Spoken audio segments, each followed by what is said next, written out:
truth, yeah, ruthless truth.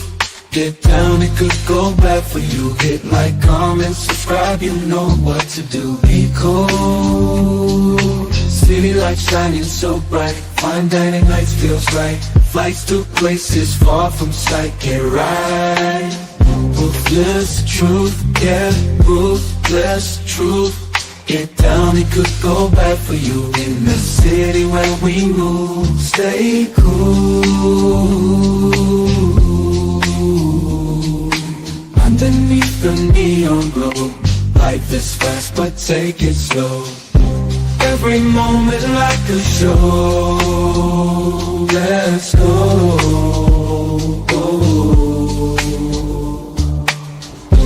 Dancing through the night, we got energy flows we can't hide. Feel alive, we outside.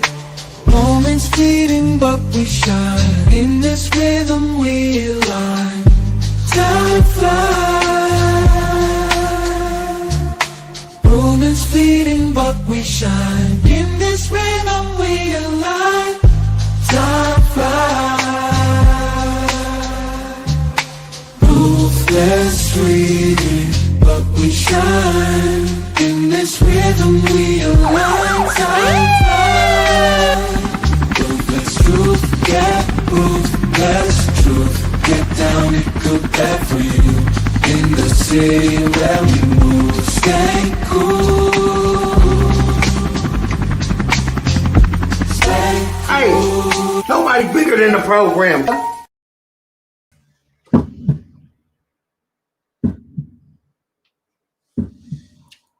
What's up, YouTube? Welcome to the show. Today's topic is Buzzier, Darwyn Mcpherson, beyond Lapeef capping, always blaming the men. And it seems like this is what men do as well as the women. It's just easy to blame the man. If a woman don't like you, you need to evaluate yourself. You need to examine yourself as why she don't like you. Like as if you can make somebody like you. And with that theory being in place, that is a form of acquiescence. If a woman don't like you, she just don't like you. You can't blame yourself for that, because sometimes people just don't like people just because. It has nothing to do with what you've done or what you have got or what you ain't got. Some people just look at you and say, I don't fuck with them. And that's okay, right? But, you know, for Buzzier to say, oh, well, if a woman don't like you, you need to ask yourself what you do wrong, is a fallacy and a form of acquiescence, which is definitely a recipe for failure. So we got the video, and we're going to review the video today, you know, and we're going to see how he just, he puts a man in a situation to where it's impossible. You know, if she doesn't like you, it's because of something you don't have and something you got to have, right? And that's without substance. So we're going to review this video and see what's Buzzier's angle. And we're going to listen to Ali do a great job of prosecution. The thing that's obvious that happens every single time we have these conversations is that the women, no disrespect to the women, when the women do speak, the women have a way of making the men contradict themselves as well too, because there's narratives that men will push to say that women like, they don't have to do anything for the women, where if men have to spend on the money or do anything for a woman, she really doesn't like them. And I'm sure the brothers wouldn't disagree. And that's why it seems like a lot of the red pill talking points are dead, even though red pill might not be dead. But Darwin does it too. He'll flip-flop. He'll say that majority of these women are not marriageable. Majority of these women don't like men. Majority of the women you shouldn't marry. And then he'll promote marriage at the same time. So if he's lying, if Jay Prince is lying and not telling the truth, why is it that the women are staying committed to the men that they like and the men that they don't like? So things that's expressed on this panel, the women are divorcing men that are high value and they're divorcing men who are low value. But we all admit that the less you have to do for a woman, the more she likes you. And if that's not a lie, Naomi, I'll ask you, if a woman, who does a woman like the most? A man who has to spend money on her, or a man who don't have to spend money at all? Damn.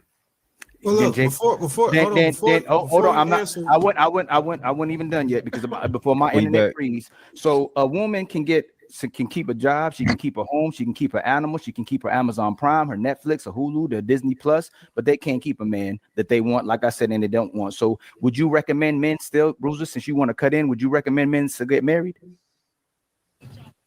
well, that's what I was about to address. Okay. When you made the statement that I made a statement in the past where I flip-flopped. And I Constantly. said that most women are not marriageable. Mhm. You left out a lot of critical context. I'll say black women. You said black women. Well, now you're specifically. saying black women.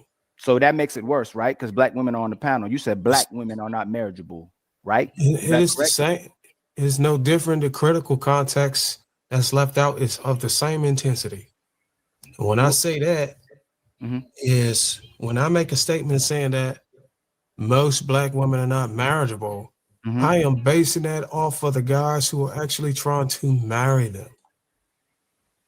For example, if it is a guy who does not have his principles and standards established and doesn't have his shit together, and he tries to go out in the market to marry most of these type of women, he's going to fail. They're going to miss each other. So, Of course, nigga, you got to have money. Your shit together means you got to be financially competent to marry a woman. You're right. To marry a woman costs money. You got to buy your wife. Ain't no wife gonna be for free. Duh. we can't just look at it one-sided saying that they're not worthy of marriage. We also got to look at the disproportionate opposite. The man that's meeting them at the table and he ain't got his shit together. He doesn't know how to. So are you now erasing body count doesn't matter? Are you saying the attitude doesn't matter? What do you mean? What do you mean? You mean that she's totally acquitted for her, I would say, baggage that she's going to bring to you? detect manipulation. He doesn't know how to lead. He doesn't know how to compensate for a woman who also didn't come from a father figure in the household, just like you yourself. You both of y'all have to have a significant amount of grace for each other because both of y'all come from the same damn demographics. So by default, yeah, most of the black women are unmarriageable. It's not just by account of their own value, it's also account of the own perceived value that the man is bringing on the opposite side. That's the context that's left out. So you're saying they're gold diggers? What do you mean? You said, but what do women look for in men? Money, emotional support, and sex. All right. So if she doesn't like you before she even know your name, she doesn't want you. She's not attracted to you sexually. Okay. Well, I mean, I'm confused about this. So what is he saying? Everybody don't like everybody. Bro, she just said she was screwed future. Well, that's beside the point. I don't know why you stuck on that. She must have hit a nerve if she still got you going back to that. I don't know what's You going on. you give her false value. Who gave her I don't know false what's value? going on with Hold my on, camera. we got Ali back. Don't, Bruiser, don't. What was the point you trying to make? Because it seemed like you went that one. Anybody understood what I was saying? No, I mean I'm asking you, so I didn't understand. That doesn't matter if they don't understand. Well, I'm asking obviously what you trying couldn't to say. understand because your internet connection keep dropping. I told you I didn't understand, so I'm asking you, what did you mean? I could restate it again. Mm-hmm. There's a critical amount of context you leave out.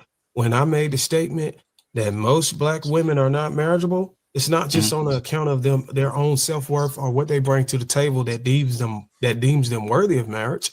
It's also on account of the man on the opposite side, on him being able to fulfill the void where she's lacking at, or him being able to instill his principles or his direction to guide her into being a worthy wife. If any man, I'm gonna tell you right now, you cannot accomplish getting a woman into a actual marriage or grooming her or making her malleable enough to be a suitable wife if you don't even know how to do it, if you don't even know what a wife looks like yourself? What is this nigga talking about? Most men who are married are established.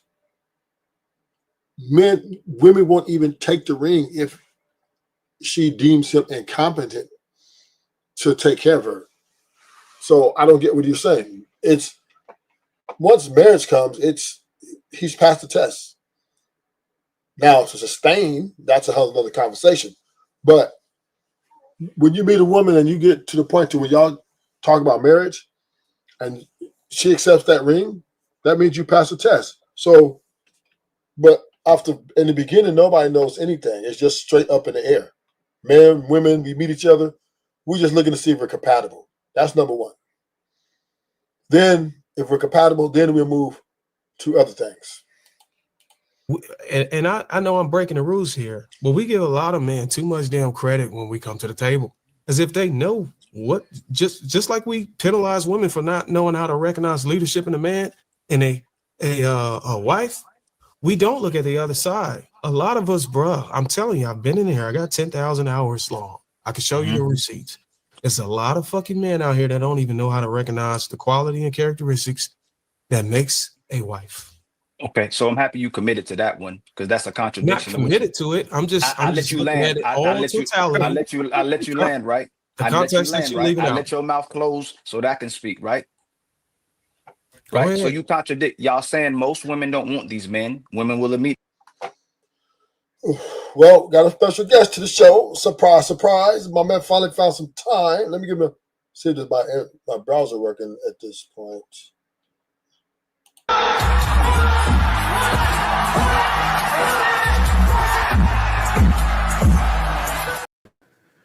Ruthless, what's good, Playboy?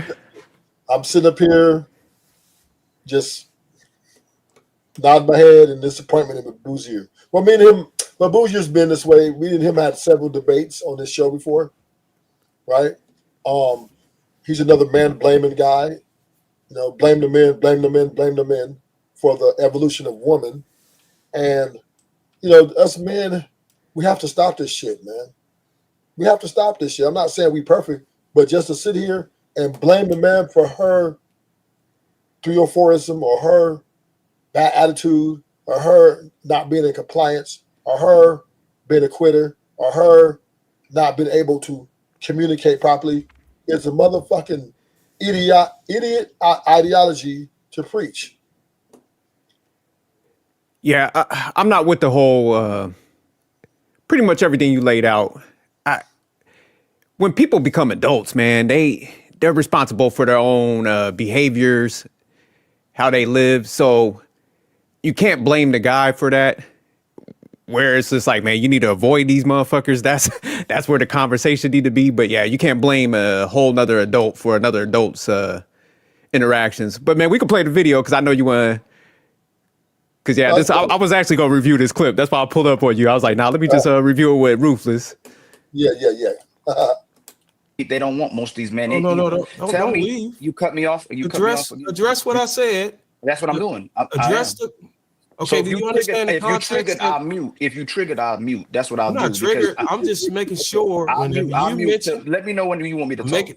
I'm making sure when you mention my name and you mischaracterize me with the left out context that I just articulated, that after you receive that information that was left out, that you can embrace it and understand it, and then you can address it from that angle.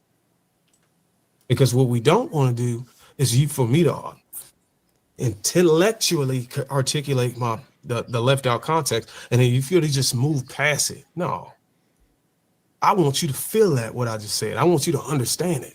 So you can be like, you know what, Darwyn, I understand what you said now, bro. I'm glad you said it. Yeah, it is fucked up on both sides. And we've just been looking at it one-sided. For the sake of contact, for the sake of the audience. But I think it's time to figure out how we can meet in the middle and look at the actual problem.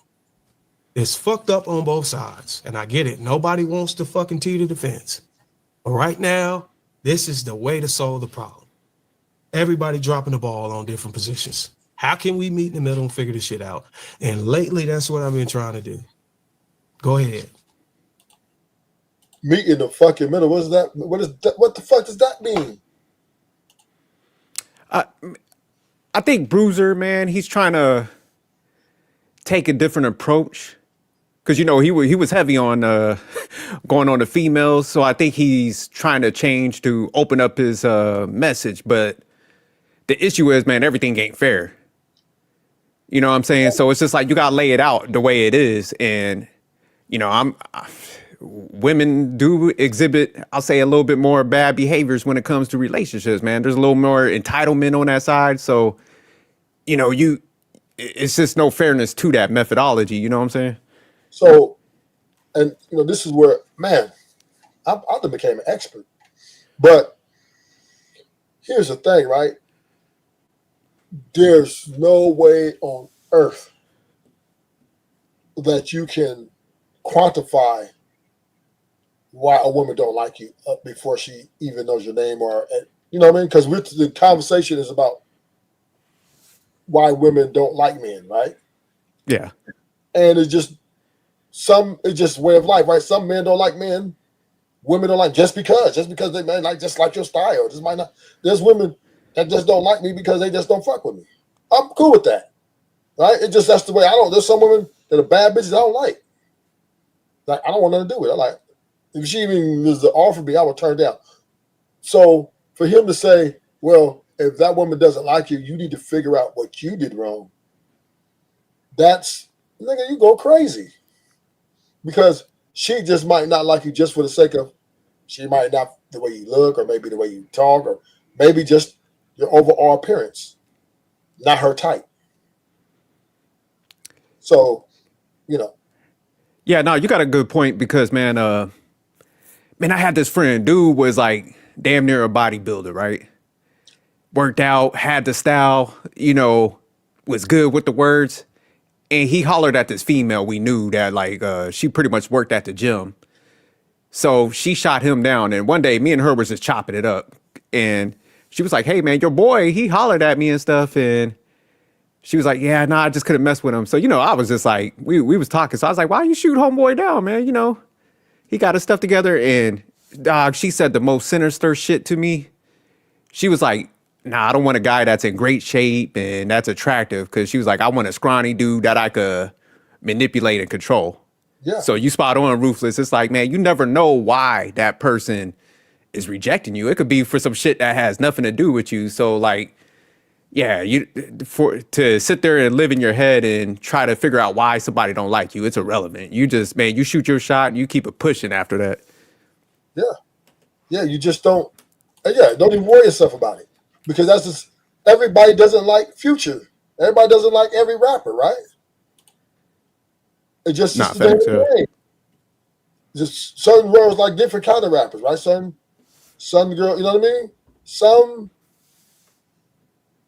mean? All of us, everybody is different in what they want, right? And it just ain't no one size fit all. No, absolutely. Because I mean, you dress fly, man. You got the name brand stuff, man. And so a female could shoot you down because she have insecurities. She'd be like, oh, hell no, he dressed too nice. Other females might want him. So yeah, it's just like, man, they could be rejecting you because of their own insecurities, man. So yeah. There's this girl right now. Her name is Molly, right? We started talking, but she observed me a lot of women, right? And then she stopped talking to me. Then she just stopped. She like kind of cut me off. She's like, basically, you too many women, right? She wants somebody who worships her and don't look at nobody else. You know what I mean? She wants somebody to motherfucking just, how would I say? Let me show you what I'm talking about. There's women out here, right, that believe even when you like start talking to them, that you need to be not talking to nobody else. You know what I mean? For real. Even if you said she trying to keep the dick on lockdown, huh? Yeah. I'm going to show you right now. Let me show you real quick. We're going to get back to the video. But I want you to see this. These women exist. Because y'all be like, Rufus, you just be talking. Rufus, you don't know. Rufus, I'm going to show you. Oh, shit. What's wrong with my sound? Here. Why's my sound not coming in? Okay. Is there like if you click on the picture or the video, man? Typically there'll be like a volume button or the mute button. Oh, there it is. There it is. Cancel that. Cancel what I just said. Actually, I need them hoes gone before you even text me. I'm never gonna trip on you if I don't see something. Okay. But once I see something, oh no. You cut. Cut it. Damn, Ruthless got the Okay, receipts as soon now, as we start boy. talking, I need them hoes gone by tonight. Matter of fact, cancel that. Cancel what I just said. Actually, I need them hoes gone before you even text me. These women out here doing this shit. Before you even text her. She said, so if you meet her, who she shoot you the digits, right? Before you text and say hello, whatever, them hoes go. She got her nerve right. Yeah, she said your roster better be gone. You come here to worship. Yeah, these women are look, and this is what I agree with the Queen Maker. I'm gonna show another video. Oh hell no. No, it's gonna be a few seconds. Got to, but you got to agree with her on this. No, I'm saying you talk about the Queen Maker. What's she? Watch this. She is a great. When it comes to the concept of women, she's absolutely spot on. When it comes to concept of men, she doesn't know. She don't know what the fuck she's talking about. When it comes to concept of women, she's on point. Own man. They don't want to share the men. Right. That's what they want to do. Yeah, it's just Men, and she don't supposed to be open. Okay, we go a little bit too far. The life goal of money, because women want to say that that birth control should be made for men. And I'm like, no, birth control was made for the right gender. Because see, that's your womb. You don't have to. Her job is to pick quality. So she's supposed to be turning down most men, and she don't supposed to be open all season like that. But women want to be open all season like that. Of course they would, because like I said before, women don't listen to men.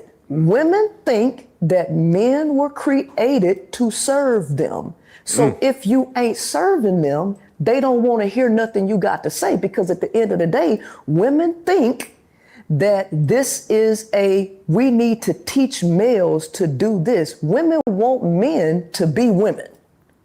Women want society to transform a male into a female. Women hate women. Women hate each other. But they want to get a man and then make him embody all of the characteristics of a woman. So that goes to your point, right? When she said she wants somebody scrawny who she can control. She want a bitch. She want a bitch. Nah, facts. Because hey man, that's how that's how she described it too. She was just like, because man, the crazy thing, like I seen her like a couple weeks after she said that. Yeah, she had a dude, walking around, because I seen her in the mall with him, and man, he looked happy in his hell, and I shook my head. I was like, damn man, if he only knew what was going down and stuff. But yeah, nah, Queen Maker was spot on that part right there. Yeah, she's for the dichotomy of a woman. She would be the expert in this, right? In that field. And I don't know about no damn expert. She just got, because she would have never landed with no B. Taylor if she was an expert. She would have saw that train wreck coming. Well, I mean, we having a relationship and understanding the female nature is two different things, right? And she understands and she's spot on, because I've been peeped it, right? That's why I end up getting rid of my girlfriends and shit. But she articulated perfectly, right? That women, they don't look for men to serve them. They look for men to serve. I mean, they don't look to serve men. They look for men to serve them. They want to power and sex, right? That's why they deal with men. But they want to change men into like a bitch. They want them to, and this is what me and her used to argue all the time.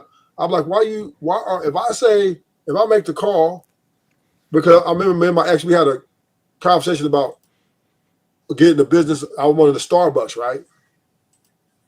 One of those, Starbucks. And I was like, yeah, we can hire her. She has a brother, right? I was like, we can hire him as manager because he's pretty efficient. And she went to work, and I guess she was talking to these girls and girlfriend. So we in the bed chilling, had a great time, right? She's pillow talking me. She's like, look, I got this girlfriend. We can make her manager. I said, I ain't making no woman no manager in my store. What? I said I was going to say, if I put a manager there, it's going to be your brother. It's going to be a male. And she was so offended. But this is what women do. She wants me to remove her brother. This is her blood brother. For some chick at her job, she barely doing for 3 months. Make her manager. Yeah, I think that'll be a great idea. She's trying to pillow talk me. And this is what happened over the time, right? Women, and I can imagine to the feminist movement, right? The minute women get in those guys' ears, oh, man, I think we want to vote. Oh, I think this, and men just caved in, right? And just like, or we're not knowing or not carefully evaluating, well, if I give these women all these things, what could be the ramifications? Could this be good or could this be bad, right? For I would say the furthest of the future. So now we're here all divided over, as men, which way we should treat our women. Some men blame the men. Some men have think that the woman is God. So you got all different ideologies around here. So it's the women are going to win as long as we're divided. Yeah, no, I mean, man, I think when you talk to relationships, you could say some stuff that's general, but it's just like, man, before you could assign really blame to men, you got to look at the situation, and that's where I disagree with some of the positions, because it's just like, man, everything is just too general. But like to assign the blame, you do got to look at it situationally. But if it's based on just like general behaviors, yeah, we could say women are probably a little more, like I said, due to the entitlement and stuff and the expectations. That's what's causing some of the issues. What's up, Zyrax? What's good, Zyrax?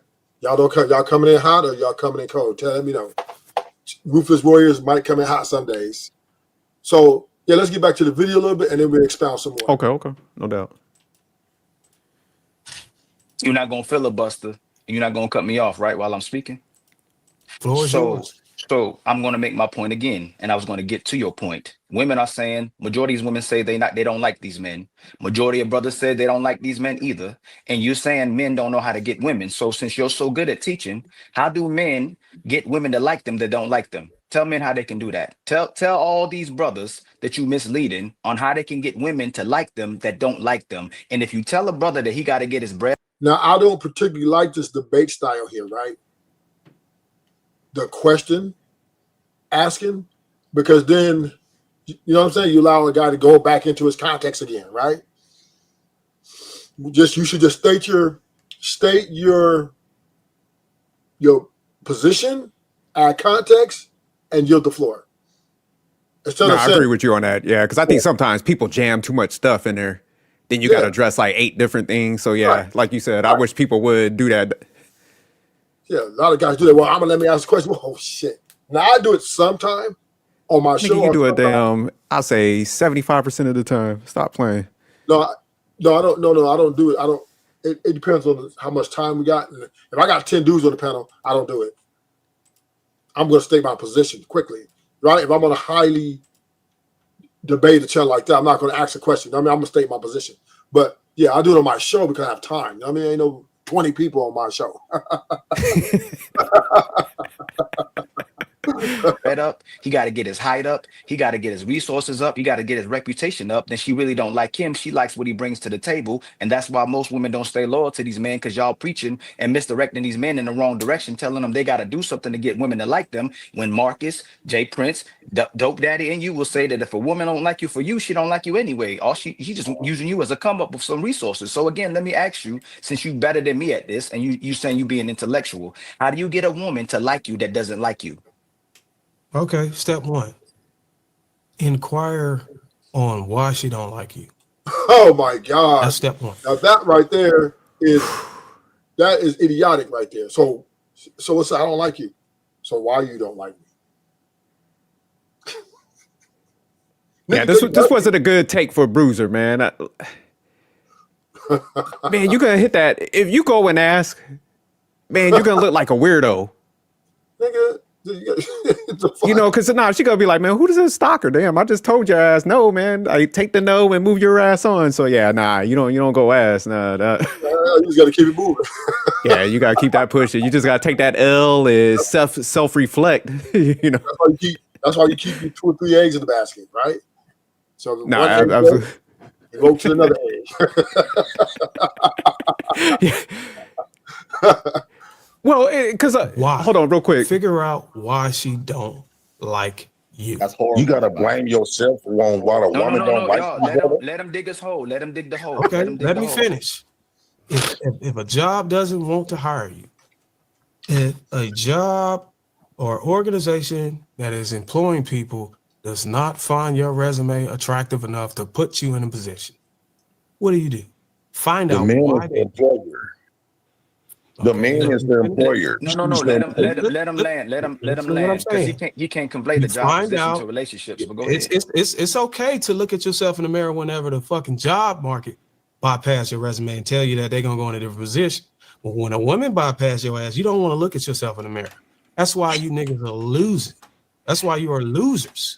You have to look at yourself and figure out, okay, why is the market denying me? Why is the market rejecting me? When a job say they don't want you based on your qualifications and they say, hey, look, we're looking for somebody who have X, Y, and Z. It's fine and dandy. But when a woman tell you ain't got X, Y, and Z, you don't want to look at that shit. Make it make sense. So the first step is to figure out where the fuck are you dropping the ball at? Man, this thing crazy. Listen, it's already understand what women want pretty much, right? We know that we as men understand that 80% of our value comes from our economic goal, either potential or success. That pretty much is most of your value. Then there's other things, but that is a large part, and in large part, what makes you attractive to a lot of women, right? But even if that doesn't guarantee they're gonna like you, though. There's gonna be some women that's like you said. Some women might not like your physique. Some women might not like your whatever it is. She may not like, and she might want a man she can control. She might think you're too pretty. She might think you're too ugly, or whatever it is, right? But to go back and say, to try to go and acquiesce to her demands is foolish, because now you already operate a deficit already. Now you're saying put yourself more in a deficit. Yeah, man, it just it's gonna make you look desperate. And just going to his analogy as far as the job, man, that was a bad comparison, because man, you need a job for necessity. So it's like, man, you need to understand why, so you could get another one. So that would make sense to ask some questions. But even then, I'm a hiring manager, and man, we don't give people actual information. We'll sugarcoat it. Like, oh man, we just had a better candidate. So like, if you go and ask a female, man, people typically don't want to be mean. So they're like, oh, I'm talking to somebody already. So it's just like, man, you're not going to get no useful information. So yeah, you just got to keep it pushing so you don't appear to be desperate. So yeah, that's a terrible comparison, because as a job, like I said, you need that for necessity. You don't need that specific chick. You could just move on and go get another one. So yeah, that terrible comparison. But this is also the ideology of blame the man, right? It's your fault she didn't like you. It's your fault she didn't stay. It's your fault she's the way she is. And this is just a lot of men push this. So welcome to the show, Mella, the dramatic Mella. What's up, Mella? Hey, no drama here. No drama. Hey, that's for your mama. I ain't here for all that. I'm just here to tell the truth. The ruthless truth. Tell the truth. Say the devil. Yeah. I typed in the back chat while I was waiting to come on the panel about how recently someone accused me of not liking him. And it's true that women will spare a guy's feelings, and I'm going to give you the nature as to why. a lot of guys can't handle rejection. Women too. Okay, it's gender neutral. But what I have found through witnessing videos online is that there are guys that will aggress themselves when you don't give an acceptable reason as to why you don't like them. You know, like you can't just be rude. You know, like ew, like well, you get away. You can't do that with some men because you all are physically powerful. So here comes this. Do I tell him the truth that hurts, or do I lie to him? So I'm sorry. Sometimes you just gotta just break it to him gently. You know, so then here comes this, some bitter guys are out there saying, all women do is lie. All women, it's like, well, damn, like if our life is in danger, of course I'm gonna lie to get out of it. You know, you don't confront me in some grocery store parking lot and decide to attempt to make me feel obligated to like you. Like, what the hell is that? That's crazy, man. So So yeah, there are women that don't like a man and they are concerned about how they have to express that as a fact. It's like it's not safe to just tell a man outright, look, I don't like you, and here are the bullet points. Well, guess what? He just might shoot you because you don't like him. That's crazy. I had a guy just snap off on me because I rejected his insistence on my time. Like, this is my time. Like, I'm not obligated to pay attention to you, sir. Are you all right? You know, that's just we're crazy. gonna look at the video some more. Then we'll expound some more. Where are you unattractive at? Where are you undesirable at? And fix it. Go out and do the work. Ain't nobody coming to save you and hold your hand. Get off your ass and go figure it out. So, brothers, all the brothers on the panel, make sure we hold each I other wanna accountable because sister unpack says that we don't hold each other real quick. accountable. If you have to convince a woman to Did you like you, hear the does she part like when you? he said nobody's No. obligated to save you? Did you all Yeah. hear that part? Yeah. Nobody's obligated to save you. So that's a very important sentence right there. Well, Because for the reason he said though, Mela, is go fix it to fix yourself for that woman, right? Is acquiescence and basically stalking, right? So no, I don't. In that context, which he laid it down, or go fix it. If she doesn't like you, go and fix it, and then ain't nobody gonna save you. You know what I mean? Like, what do you mean go fix? Go, if she rejects you, you move on to the next woman. well, this is why the brother said, "Ask why," because they're looking to figure out how to fix it. I'm not asking why.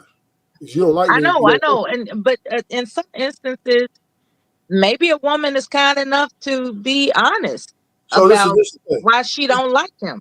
This is the thing, Mela. If a woman rejects me, okay, first thing I'm gonna do is I'm gonna shut it down for a moment and just do what I do. Now, sometimes I have had women that reject me in the beginning and end up wanting me later, right? Because I guess she just wanted more observation. She needed more time. So I didn't ask her no question of why you don't like me. Okay, I figured, okay, we just not vibing.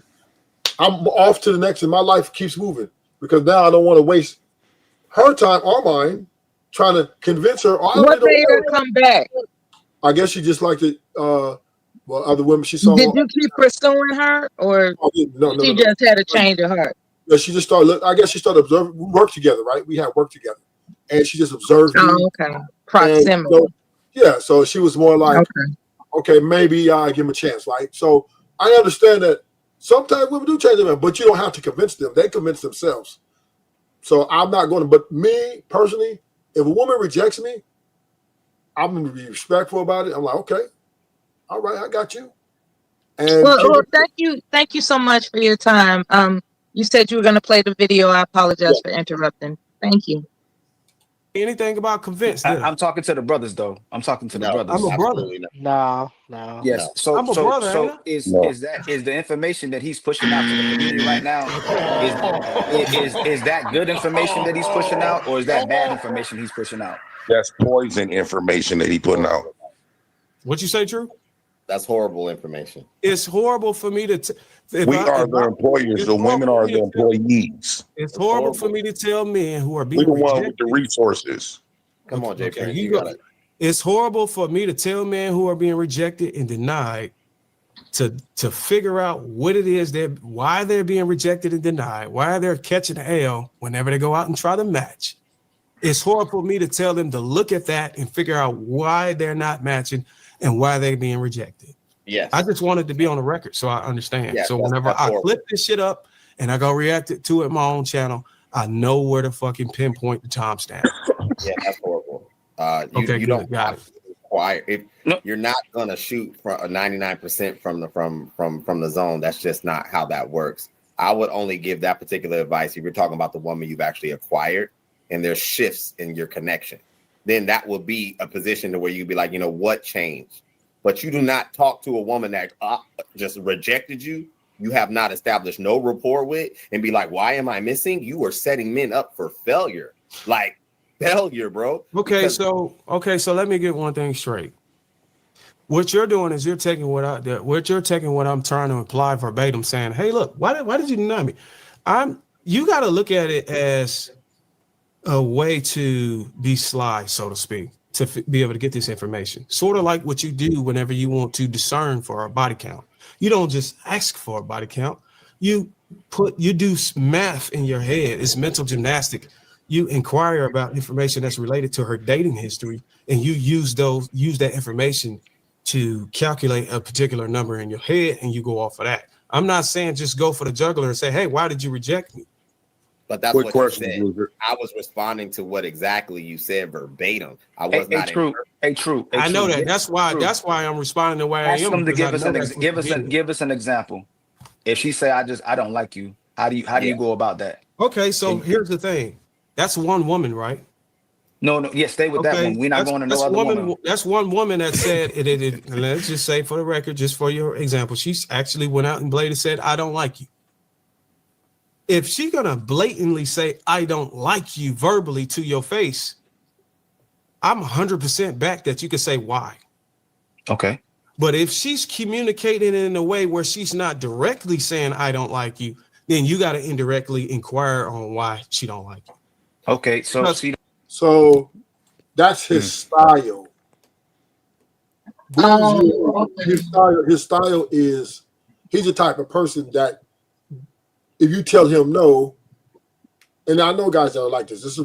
There are a few men that can try to turn a no into yes, right? That's the style that they.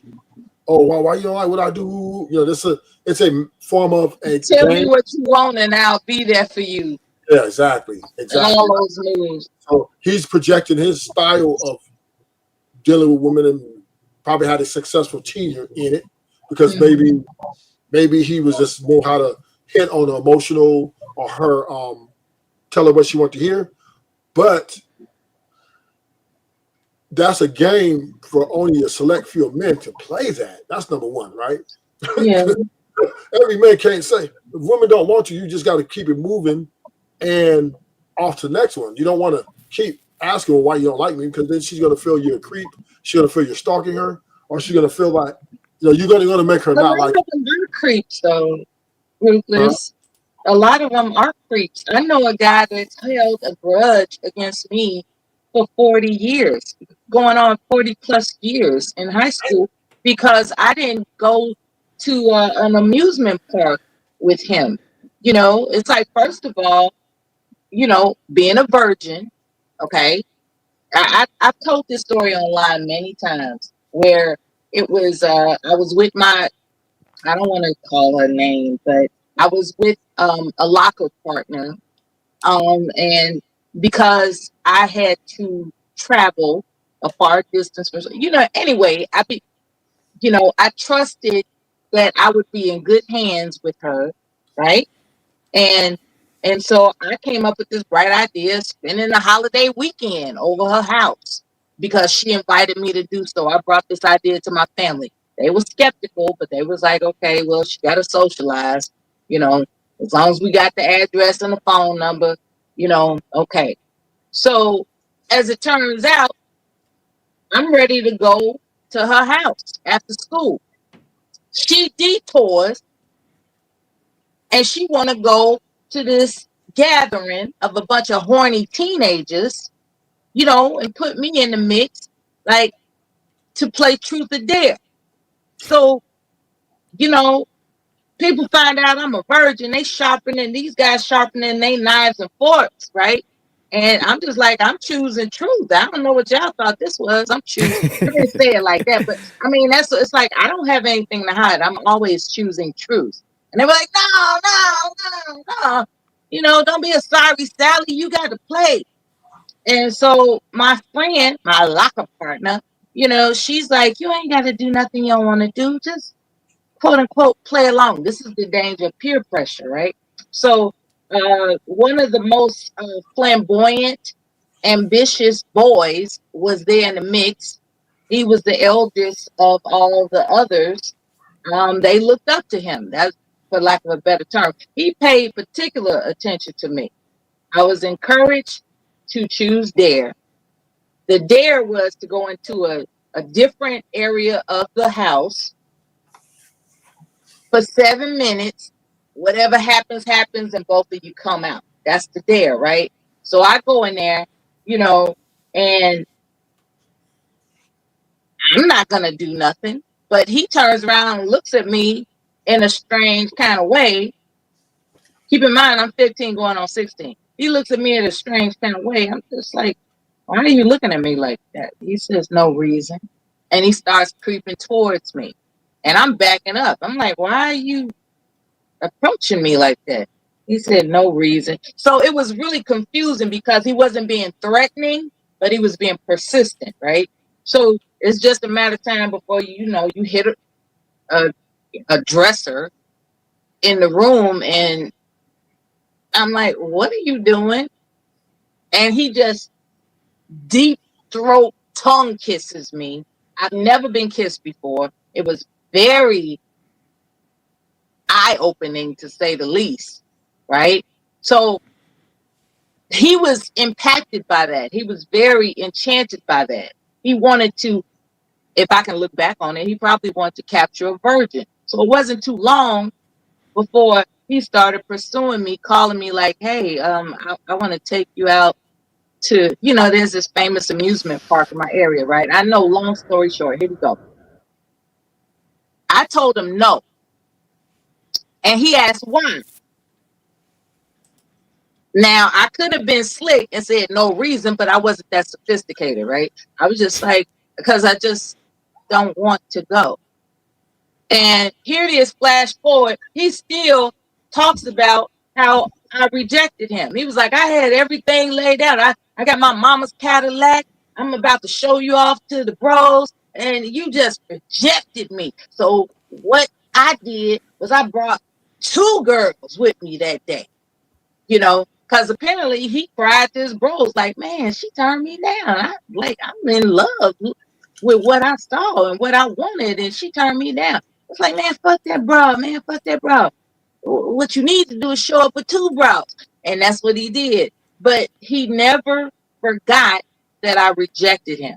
It just hurt his little soul 40 years later. 40 years later. So what do you think, Sophisticated Joe? Yeah, I think my man was on that Bill Cosby shit. But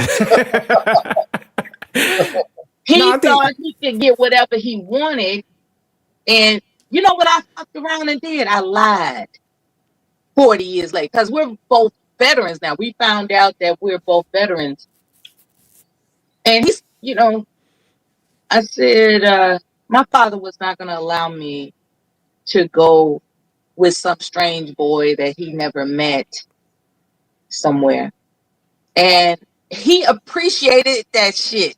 He was like, oh man, I I thought you just rejected me outright. It's like, So am I wrong for comforting his ego by putting it on my father's authority? Like, oh man, my father wouldn't have let me do, you know, No, it's like I was too young to tell you that my father said no. So I told you no. That kind of shit, right? I no, I don't spared think his you're wrong for feelings. that. I just, man, and that goes to the whole point of this. It's just like, man, most people are gonna be nice, and I don't think nothing's I wrong with spared his that. feelings, man. Yeah, people gonna spare each other's feelings. But just going back to the statement Bruiser said, because Ruthless, you was mentioning that's his style. I don't think that's his style, because Bruiser got a personality. But I'll just say, like, anybody that goes and wants to seek why somebody rejected you, it's kind of like an insecurity or a lack of confidence.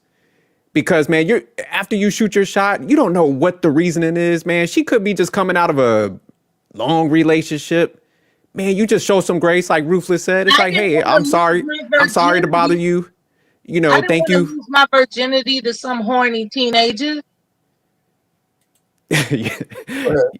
Yeah, nah. So it's just like, man, you just exit off with some grace, man, and you go holler at somebody else, man. You don't waste your time, man, because there's other females out here, man, that will align with you. So I don't understand why guys will want to waste their time doing that. It's just go find, don't block no blessing. Go find a person that align with you, man. So here's the deal, right? Most men believe it's the man's fault for why the way the woman is. And this ideology is of great consequence of men believing that women are the weaker vessel and that she needs leadership.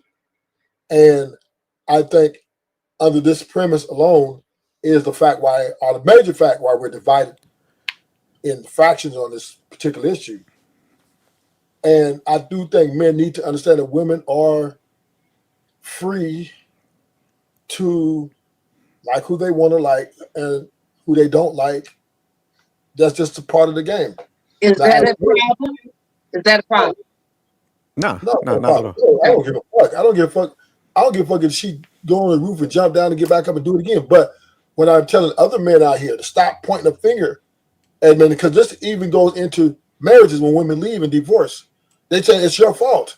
Or if you break up the relationship with the kids, it's your fault.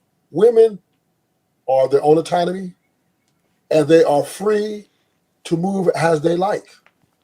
And if they don't like you, right, there's no need of you beating yourself over the head because you just might not be her type. That's just the bottom line. It's really simple.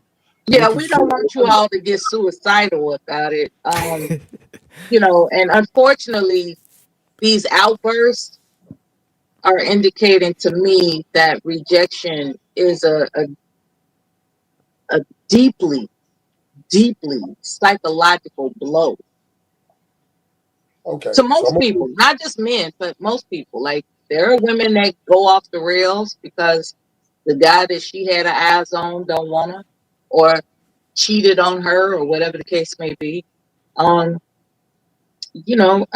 can only just say that women sometimes feel guilty that it's like, damn, I hate to hurt his feelings, but damn, like, what am I supposed to do? I'm not supposed to just keep time with him because he wants me.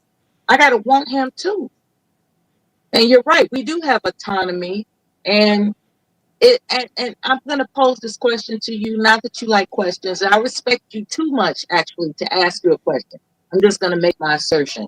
It would appear to me that men would prefer it if women didn't have the right to make their own decision.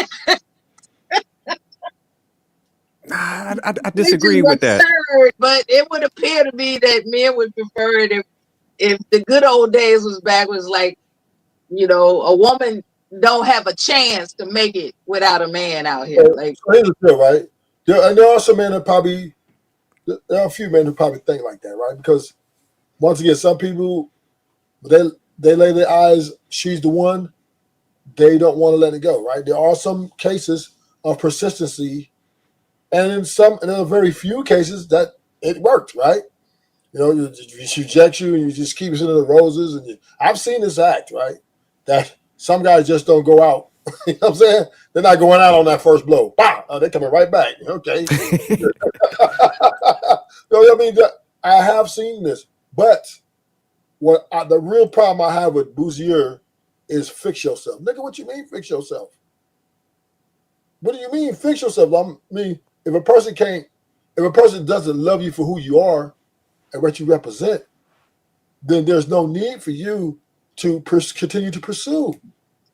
But there's nothing wrong with self-improvement. So no. I didn't fix myself for net. And this is where men have lost this gender war, right? And women are excelling. Women are excelling in this. And I get hats off to y'all. We keep trying to acquiesce to you guys' standards and expectations. When a lot of those expectations, the standards are very high. And men keep trying to, okay, you want us to go 100 feet, or you want us to go 200 feet? We just want to keep climbing that rope, and we end up getting ourselves in a large deficit because this is the problem with trying to live for someone else's happiness. It's very difficult to maintain over a long period of time. Now, I think the issue, man, he was like trying to merge some points into one narrative, and like with what's your name down there? Is it Maylee? Oh, Mela, okay.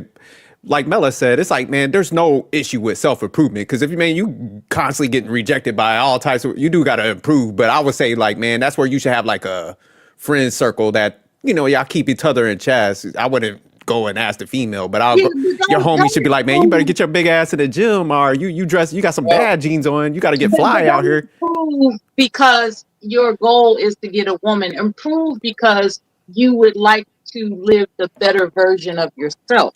I think that's the discrepancy.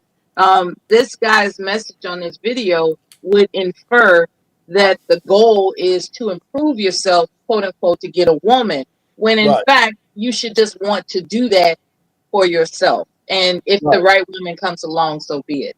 That would be a better ideology for me. I think he was too blunt with saying it like that, he didn't explain it. So I agree. And Mela just kind of took the words right out of my mouth. I disagree with, if a guy gets rejected by a lot of women,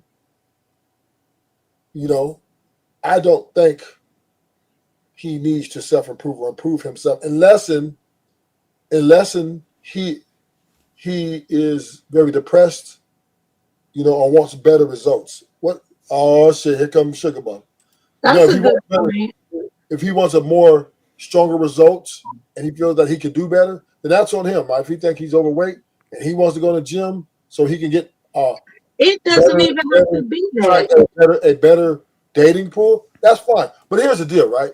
And in my opinion, I still think if you do that, you're operating at a deficit. If you tailor make yourself to try to get a woman to like you or be attracted to you, you don't even know what you're getting yourself into. Are we really supposed to believe Faith Evans would have been attracted to Biggie Smalls if he wasn't wealthy and popular and all this other kind of stuff? Like if he was just some regular guy, would Faith Evans have given him the time of day?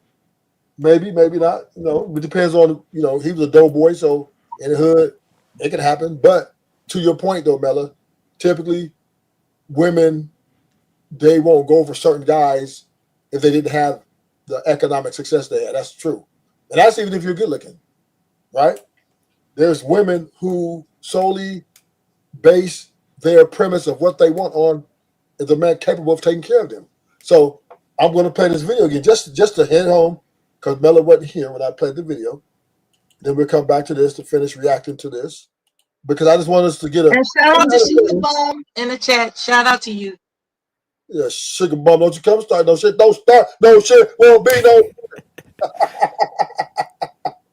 Well, she can get away with that. She does whatever she chooses to do.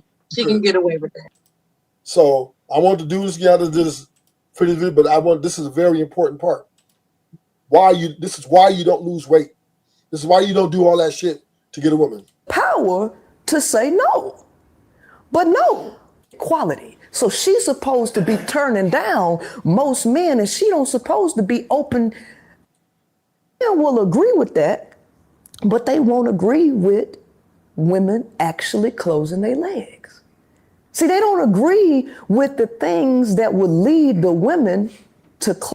Women want society to transform my teachings, to teach the truth about the male in order to get women to clank clank. But can we acknowledge if a man got up here and said the exact same thing you just said, they would label him misogynistic? Of course they would, because like I said before, women don't listen to men. Women think that men were created to serve them. So if you ain't serving them, they don't want to hear nothing you got to say, because at the end of the day, women think that this is we need to teach males to do this. Women want men to be women. Women want society to transform a male into a female. Women. So once again, right? And this is why we disagree with that lesbian's statement.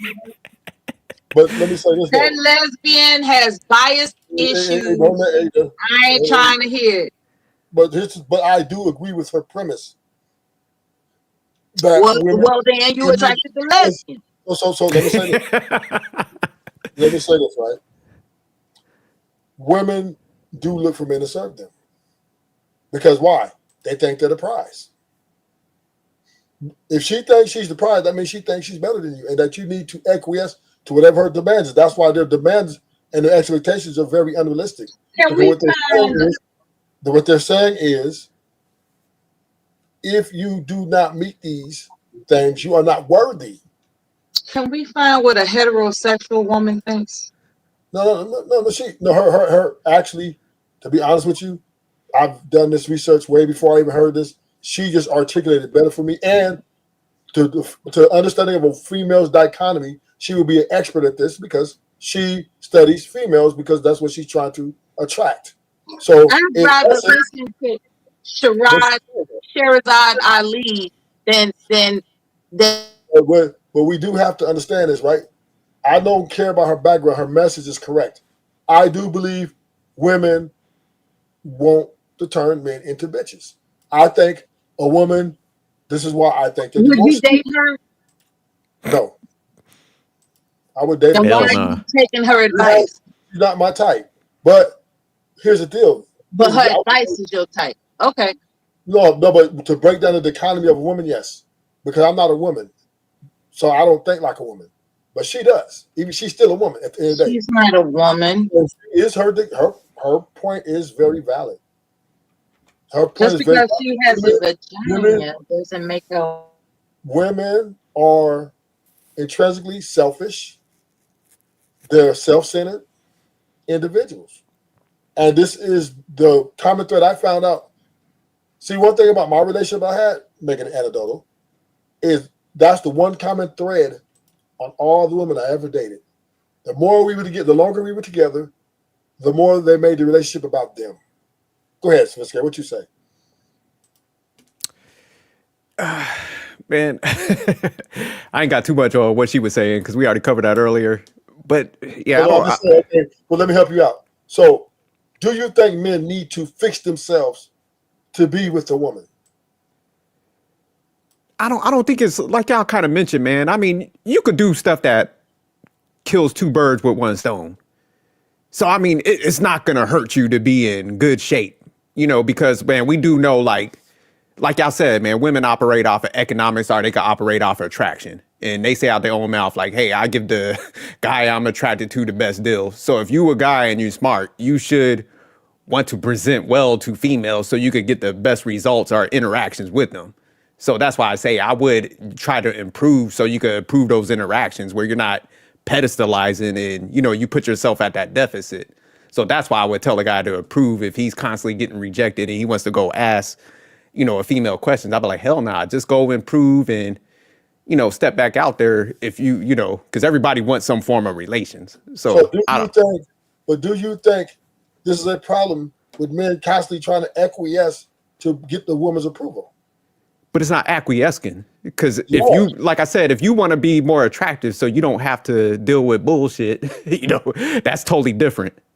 Now, if you're going to that female and you're like, what did I do wrong? Like kind of what Bruiser's saying. And then, she's like, well, you don't got big enough biceps. You go work out and what you gonna come back and go ask her? Then that's acquiescing. But to have better interactions, that ain't bad. Because everybody wants Oh, go ahead.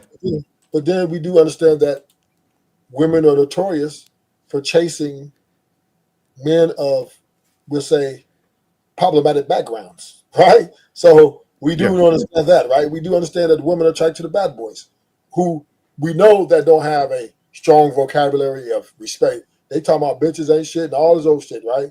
All this in their rap song, all this shit they tell it straight out. They're not holding their tongue, right?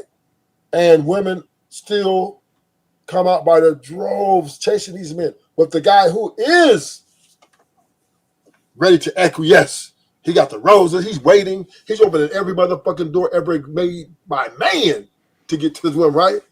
And women don't chase these men. Women are not lining up, flying in to find these good men. But they will fly to that little Dirt concert and flash their titties at him, try to get backstage entry. Or et cetera, all the other famous, we ain't talking about athletes, we is just so much more. So the point I'm making is the men who get all the women pretty much, or at least a large majority of women, they don't do no acquiescing.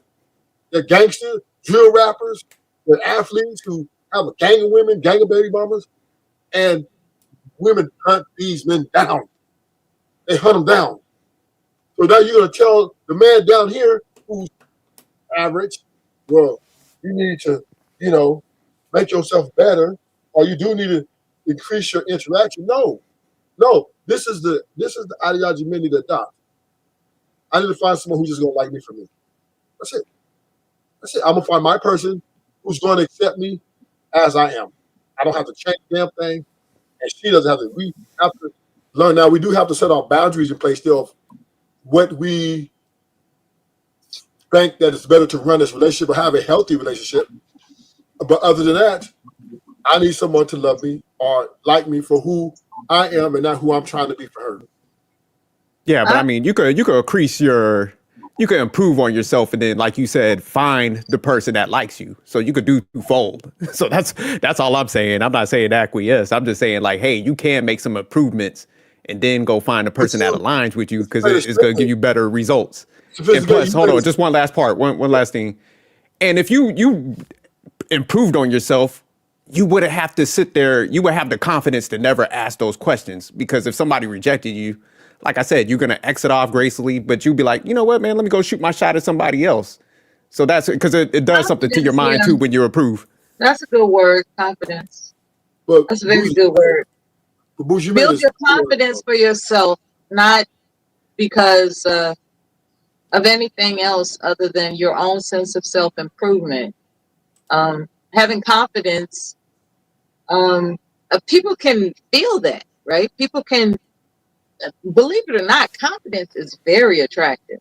Very, very attractive.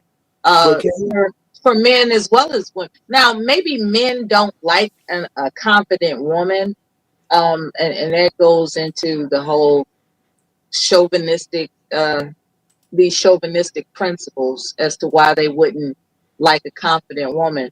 However, women do like a confident man. And but yeah, I understand what you're saying, Mela, but this is the point, right? It's not just about her. She needs to be in place too. She needs to not have a high body count. She needs to have a better attitude. She has to measure up too. It's equal. At the same time, I've witnessed men.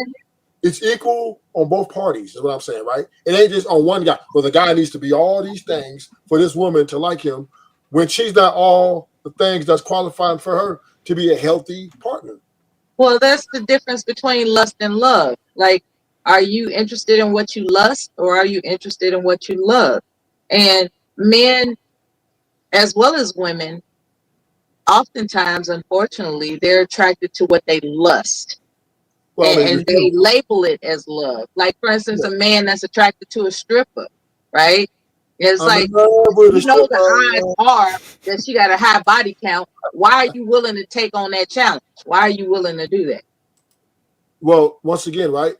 Body count doesn't matter because women never really tell you the truth about it. But let's say this, right? As humans, I understand we think we got it all figured out, right? Men think the nuclear family is the way to build a fucking community, which is a lie from the pits of hell. Women think men need to serve them, which is just another bad dynamic. But ultimately, this When is what you say serve, this is what I'm what do against. you mean by that? That women they're not supposed to want men to serve them. Yeah, it's supposed to be equal. It's supposed to be we serving each other. That means, you know, Yeah, you need to show me. You need to show me. You need that's to show me. ideal. You need to That's show me ideal. as But much as I show you. And love is such a. you're And this is talking about reciprocation, right? yeah reciprocation. So Okay. love is such a tainted word, right? Because it's fleeting, right? Love is something that's dealing with feelings and emotions, shit like that, right? But at the end of the day, when you marry Yes, someone, it is. it becomes more of a business. Ain't that right, sophisticated jerk? Yeah, no, it definitely does, man. It's like responsibility. But I mean, love ain't bad if you put it, if you align it with like actions and stuff. But like you said, most people are just emotional with it. But Yeah, when you it's definitely emotional. if you get married, right, you're signing up for a business. Now, a relationship transitions into a business because marriage is an institution. Everything about marriage is about assigning assets and financial.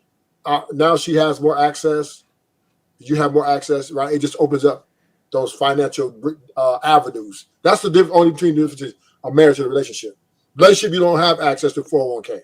You don't have access to like the assets.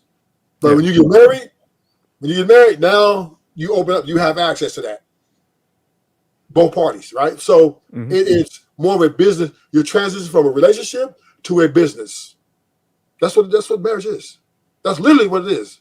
But men, we're a little delusional, right? Because it's love.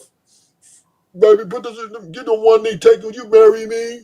When you're actually, what you're doing as a man is you are now giving her access, and you're getting access to, but you're giving her more access to financial freedom. And she says yes, the wedding comes, the blah, blah, blah, whatever. Now, if it works out, now this is where if it works out, y'all stay together to the duration, you get the W. You get the W. But if she leaves, and then you gets the L, period. All point blank regulator. So that's my point about when, let me just say this, and let me be clear. A woman would never love you more than she loved herself. Point blank, period. I don't give you give her the stars, the moon, the sun. Is anybody really supposed to love somebody more than they love themselves? No. So this is why I'm saying is there's no need to try to live for somebody else's happiness. That's stupid. That is. You're supposed to already be happy. Right. Hey, thank you, Mella. Thank you. That's the Mella most cooking. quietest thing you said on this fucking panel in history. I'm gonna give you flowers, man. Let me give Mella her flowers, man. Yeah, She give finally her came. flowers, man. She cooking today. Yeah. So that's what it's. A woman is responsible for her own happiness, and a man is responsible for his own happiness. And when we come Thank you together, very much. Thank you. and when we come together, we're to display our, I would say, pleasurable moments with each other. We're there for pleasing of a pleasurable performance with each other. It means companionship, sex, and a whole lot more, right? Those are the basic, I would say, foundational pieces that makes it move. And then the kids come and parenting, and it just keeps going. The tree keeps going. But the bottom line, that's the ultimate goal for the couple to reach compatibility, to reach conflict resolution, together. When you guys learn to get through bad things and then move on quickly and keep the growth process growing, learning not to learning each other's boundaries, learning to be, all these things, right? That just comes with time. You ain't never be able to get that shit on the first day you meet somebody. It's a lifelong it's a lifelong thing, you know what I mean?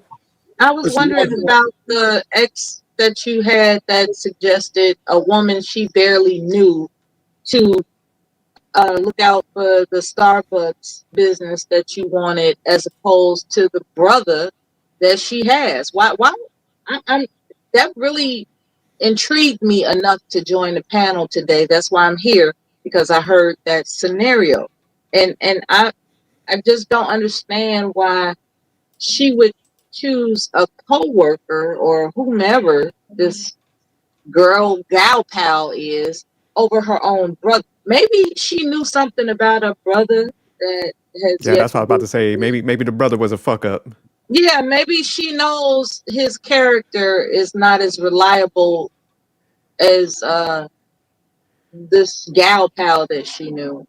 Maybe the gal pal had a track record of being more reliable as opposed to her own brother. Because that confused me. Why would she choose somebody outside of her family unless he's a fuck up? That would be awful. So, once again, I thought it was But you want to attribute it to pillow talk and deception. Yeah, damn, ain't good TV. Y'all don't talk, don't slam them. Wait, what happened? What? I missed it. What? Put it back up again. Mela will marry her vibrator. You know what? That's your fantasy. I'm glad to be you two famous enough for you to fantasize about me. How about that? Hey, y'all, no Mela slander. So we're gonna finish the video. We'll look at the video some more. That was her way of indirectly saying I don't like you might be she might not respond to text, she might not respond to call, she might ghost you, or she might stand you up on occasion whenever it's time to meet at a specific location.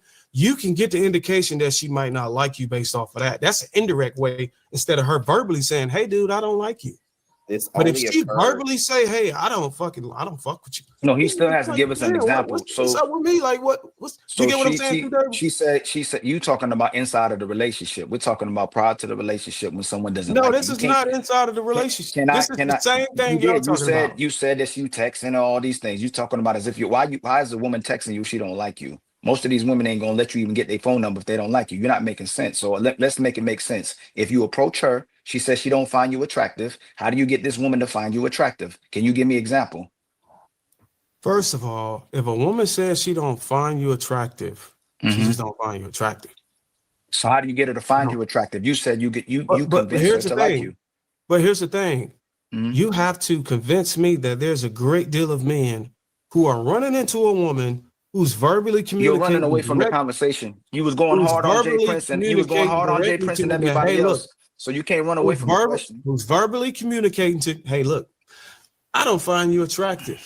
You have to convince me that there's a great deal of men that actually want to know why that person at that moment don't find them attractive.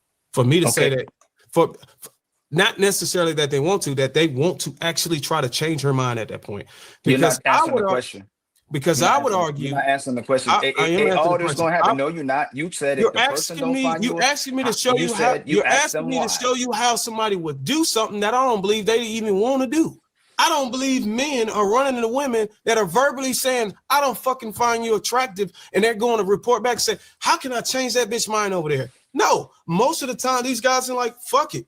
In worst cases, most of them guys will say, "Well, fuck you. You ain't shit anyways." I hear that more often than, "Hey man, can you tell me how I can go back over there and change her mind?" Because she's so you're changing your argument. You told them that. No, I'm not changing my. I never agreed. No, I'm not. I never agreed that a man is trying to change a woman's argument. Yes, you did. You said is a real thing, man. That retaliation mentality. It's like, okay, she's attractive enough for you to approach her in hopes that she's, willing to be agreeable with your attraction toward her. And when she rejects that guy, he turns around and act like, well, you ain't never met. It's like, in my opinion, she dodged a bullet, because obviously he's an emotional character, and she dodged a bullet.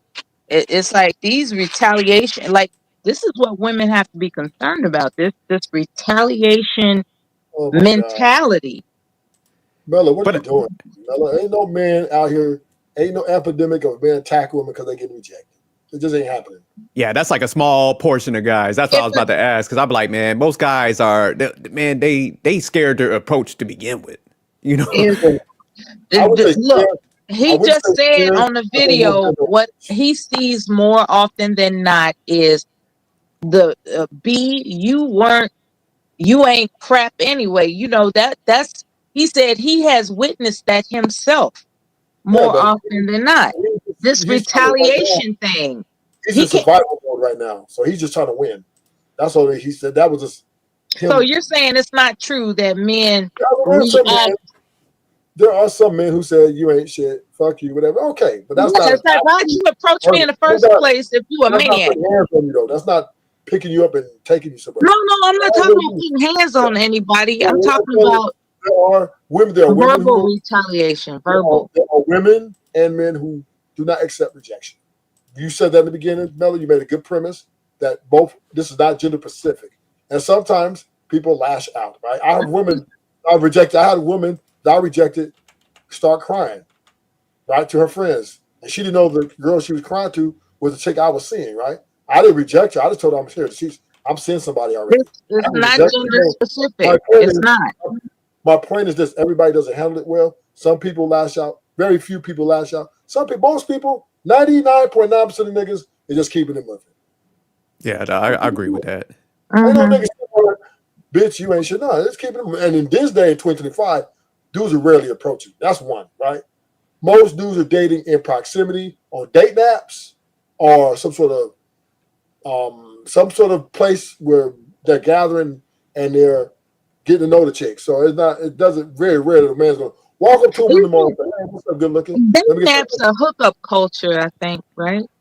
No, but it's a hookup culture, but it's different than cold approaching because the date app, she gets to look at your background. You know, you got to give her how much money you make, or whatever. She gets to see your picture. It's a kind of, and then it's a kind of she goes off attraction, then she kind of jibber jabbers back with you with the app, oh, how you doing, da, da, da. Then you get change numbers. It's more of a process. It's not really cold approaching. But cold approach is walking up to a woman and trying to start a conversation and then let me get your number. That's now in 2025 is almost unheard of. And dudes who are rejected, they don't typically, because the most men, if they do approach, are men with great confidence. And they have a lot of attributes. Like they're really good looking, they have swag, they know what they got.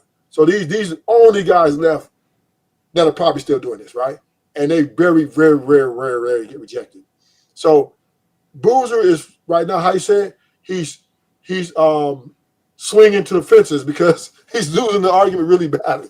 Right? He's just getting his hat brought to him because now he's changing his argument because I think a light switch went off in his head. Damn, what am I talking about? Niggas ain't sitting here talking about why you don't like me, and nobody going and asking somebody how can I make her change her mind? So yeah, he was just arrogant, condescending, and now has been humbled. And just Ruthless, to back up your point. Yeah, man, how many panels we've been on where guys like, man, you can't approach women nowadays. They'll get you arrested.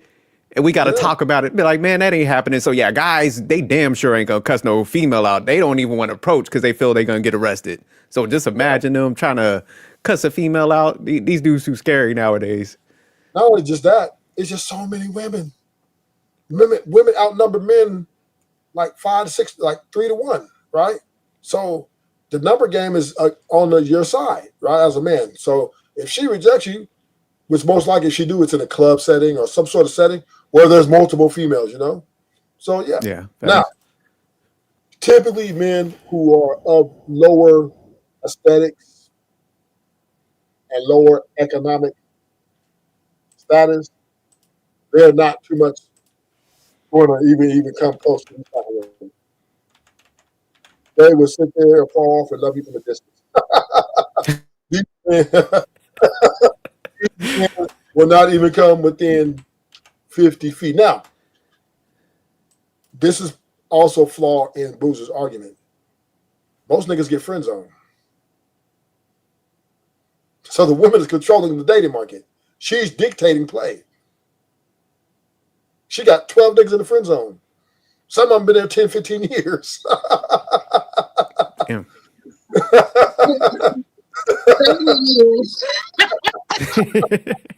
Hey, Mello, they been waiting for promotion. You know what I'm saying? Damn, promote me. Fuck, damn. She don't get ran through. You waiting. Damn, when's gonna be my turn? Right? You catch her when she's 50. Hey, baby, here's that time.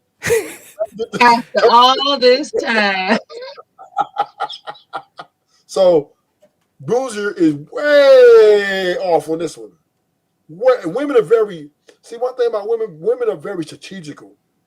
They'll keep a man around that they don't want physically because they might like maybe he's smart, or maybe like they like keeping their social equity. Right? Or maybe she pities him. Or maybe she just wants social equity, right? Women love social equity. No, she pities him.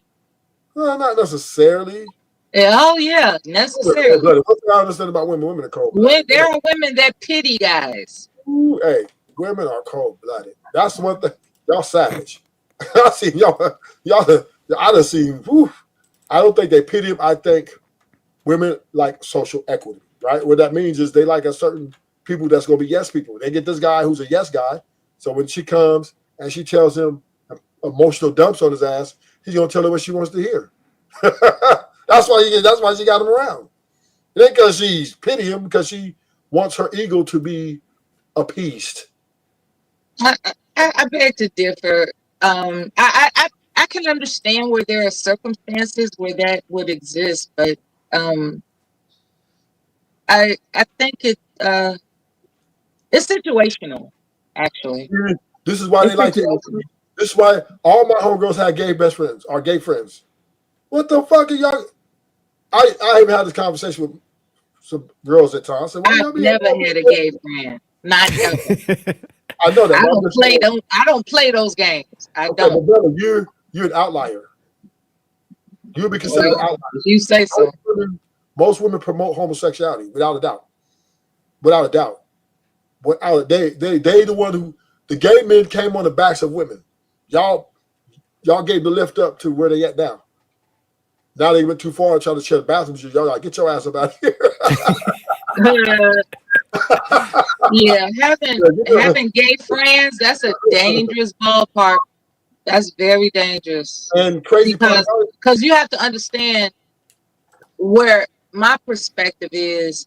If you are not content with the gender in which you're assigned to and the responsibility to procreate with the opposite gender, there's something mentally wrong with your ass, and get the fuck away from me. You know? And I know this sounds terrible to be prejudiced against homosexual people, but I wasn't raised to accept homosexuality. I'll just put it that way. That's not how I was raised. I wasn't raised to accept it. That's fair. That's fair. But what we're speaking to, though, good point, Mella. I agree with you on that. I don't support it either. But what I do understand is women at large embrace homosexual men, even try to fuck them, right? Because they want challenge. They want to break that nigga. They want to see that nigga really what he is, say he is. And there's women who are like that. I'll be like, why are you trying to leave that man alone? I tried to grape him a few times. He always just turned me down. They literally say, I'm like, y'all crazy. Because that's wild. This is another. Gay men think that vagina is repulsive. Like the idea of what the female reproductive organ looks like, the vagina, they think it's repulsive, which means that they're not interested in procreation, which means that by nature you're just a selfish-minded freak. And that's why y'all get along so well, right? No, I don't get along with gay people. I don't. I think something's wrong with them. Not you, Mella. I'm speaking in general, right? This is why I said you guys get along so well, because both Mella said don't lump her in that. Yeah, Mella is one of she's an outlier, right? And then men who, like for instance, men who think that a lesbian is going to be their perfect partner because she aligns with the same thoughts that he has. It would appear to me that a lesbian finds men repulsive. And it just doesn't make sense to me to find the opposite gender repulsive. That doesn't make sense to me Well, as a person. It just doesn't. yes, but what we do have to understand is that in this dating market, there's some weird shit going on. And the one thing you don't want to do as a Because man, they're freaks. okay, one thing you don't want to do as a man, walk around here trying to figure out how you can fix yourself for any woman.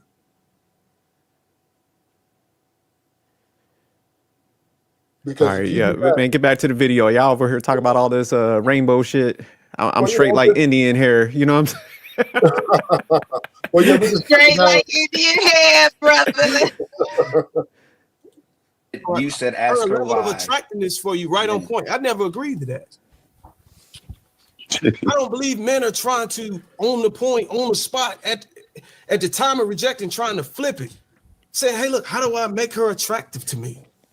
No, you said ask her why. No, you just recommended to the next. You move on to the next joint. You I ain't never right been now, out. I've been in the game, bruh. I ain't never been out in the game and trying to get a woman who said to me verbally, "Hey, look, I don't like you. I don't find you attractive." You moonwalking. How to flip it. Bruiser, you moonwalking away from the question. You moonwalking away from the question, Bruiser. You repackaging what you said because you didn't say nothing about what other men would do or what they wouldn't do. You recommended the men to ask her why so they can convince her different. So I'm asking you again. You told the men to ask her why. They didn't say they'd ask her why. You just said in general men wouldn't even ask. Can you let me? Can you let me? Can you let me? A pattern. Can you let me? No, you Of didn't. That's being not what you said. rejected That's and not what you denied said. in the dating That's not market. what you Those are my said. words. So let me just What make a you're doing statement. is you're Let me pigeonholing make a the words statement. that I'm saying. Let me make a to statement. try to drive a point. I'm You made a talking statement. about being rejected consistently. Let me make a statement. The average man go out twice a month based on paycheck to paycheck frequency. Now I believe Boozer's being disrespectful here. He's not allowing to have the conversation because he's taking the loss, going down swinging. But he has changed his argument because he realized that was very foolish of him to even, I would say, bring that premise to the premise. But we can all agree that men and women pretty much don't get along. And this is the problem we're having in these spaces. This is how we have in the streets. Men and women are having a problem with dealing with each other long term. We can't seem to get it right. And we keep wanting to say one finger wants to blame the men, other finger wants to blame the women.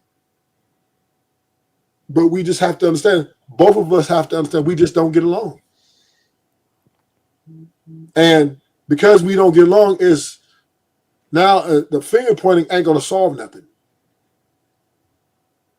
And this is why I'm a little, I would say, a little hard on the women, right? I'm a little more tough on the women because I believe they're the ones who cut the head off the horse, right? I believe women are the ones that are unloading the M16 clips to just move the relationship away from each other. And largely is that's because women don't like to be right. I mean, they don't like to be wrong. And they don't like men the way we think. They just don't like it. They want us to worship them and never challenge their ideology of thinking, right? Because then if you tell them, well, why you think like that, or you say, hey, why you, she gets upset. She doesn't want to talk to you. And yeah, so at the end of the day, Boozer, take the L, and we're going to continue on. If a man on the average is going out twice a month on paycheck frequency to go out and try his hand, Boozer, you know we live, right? You know we live. Twice a month. That's, you know we live, right? What is that? 52. You know we live, right? 104 times. Naomi, you see how decisive he is? Does he know we live, right? I know we're live. So what are you doing? Everybody's watching. The man is going out and he's getting rejected. What I'm talking about is to look at the overall pattern. of why he's getting rejected and approach it from that. I'm not saying go back to ask every last one of those women that he was rejected by. I'm saying looking at the overall numbers and figuring out, okay, why am I getting rejected? How am I dressed? Great self-doubt. So here's what I would do is I would interrupt the consistency I'm doing. If I'm wearing a certain style of apparel, Bruiser, that's going to create self-doubt in that man. When he got to expressing himself. What? He gonna begin to start thinking something is wrong with him because you are training us to give the woman the power. You need to think that it's something wrong with you. Whenever you go out here, at that point, the woman becomes the leader. In a market, we talking about we're not just talking about. And that's the facts. JP's on about that. Because the moment you doubt yourself, you're giving her the leadership. No, he comes from a foundation of resentment, and that's different than sound advice.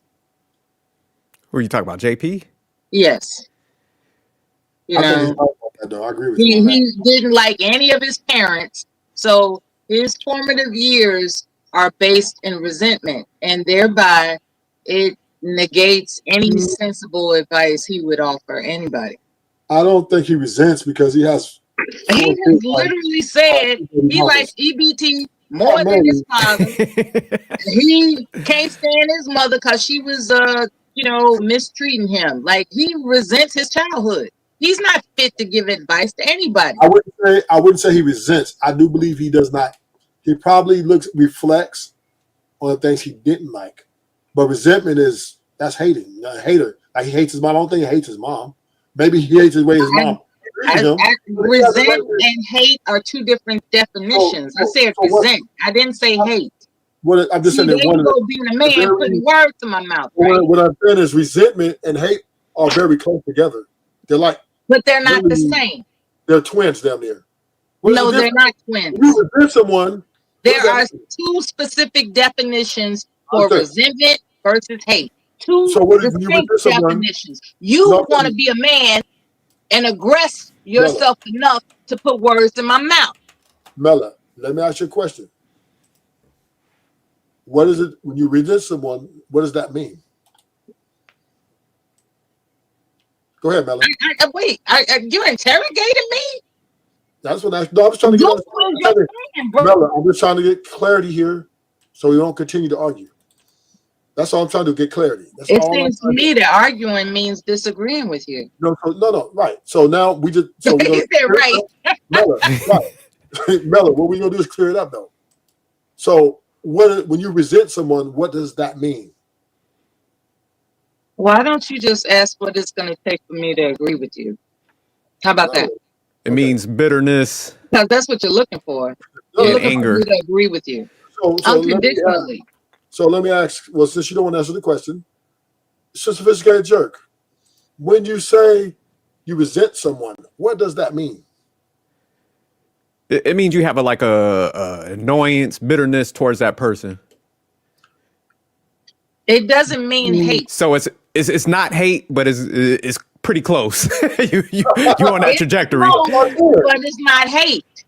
That's hate is a whole different ball game. So usually resentment leads to hate. Like they running together like running twins, right? Resentment makes you hate somebody. When you start resenting them, once you start resenting them, that means you dislike everything about them or the way what type of twins, Ruthless? What type of twins? If you want to go ahead and be right, what type of twins? Go ahead. I'm listening. They're Siamese twins. How's that? Apparently, that's what you're looking for. No, I'm just saying is when you resent someone, you looking to win, brother. I'm not trying to win. I'm just trying to get clarification. Difference. I cleared it out. But can I address what JP said? Because you want to? I do agree that what he was saying, man. Because if you put yourself in a position where you're going to ask somebody about the rejection, like I said, man, you are kind of putting yourself at that lower tier, man. I don't know about the leadership thing. Because maybe, he's actually kind of right with the leadership because you are in that place of like pedestalizing that person. Yes. You know what I'm saying? So you are putting yourself at a lower tier by doing that. And then she's going to lose respect for you But if you got a lot of money, something she wants, she's finna run the tables. Yeah, you're probably gonna get used, like you said, in that if you in that dynamic. But one thing, man, I would just say like with Bruiser right here, because I do think he is starting to realize, because the guys gave him the pushback and put more logic around it, that his initial point was bad. So he should have just like, you know what, man, the way y'all describing it, I agree with y'all. Yeah, I think sometimes people are in the debate mode too much, man, and they don't want to concede their point. Yes. What's up, Lord? Yes. Who could check me, boo? But yeah. Resentment when if you go to a woman and you break down who you are, you bow down to who she is. She's a leader. I never said that JP hates his parents. I never said that. I said he resents his parents. Those are two different words. And I'm saying that you're saying the same thing. Yeah, you think it's Siamese twins. Yeah. Yes. So, because I resent someone, I damn you want to take you out. I don't want you to exist on this earth no more. So that's damn near hate, right? Shit. Well, she's right. That's situational right there. Because now JP probably just resents the upbringing, but he still loves his parents. So yeah, you you took it too far, Ruthless. Yeah, Ruthless is talking about hate when he's talking about you talking about hate like that. But damn, like just looking back on shit, but like, damn, I wish I didn't have to go through that. I can't stand my memories of this individual. I was with Ruthless until he said that shit. Ruthless was talking about some TOS. He said Terminator on site. He don't want to kill his family. No, he don't want to do that. No, when I was using that as an extreme to show you what resentment means. I don't think JP resents his mom. My man, that was like too extreme. Let me say this. I don't JP. He's an overreactive guy. I think JP. And I'm talking about you, Rufus. Okay. Oh shit. You're over. JP does not hate his mom or resent his mom. I believe JP might not, he might have realized that his mom gaslit him at times and did not appreciate it and showed that he didn't like that about his mom. Okay. Disliked and unappreciated. Okay. That's not resentment, right? Now, so that's what I'm saying. Right? Resentment means violence for you. Well, if I resent someone, I really.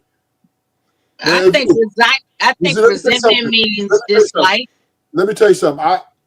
When you're angry at somebody, that's one thing, right? Because anger can go and come.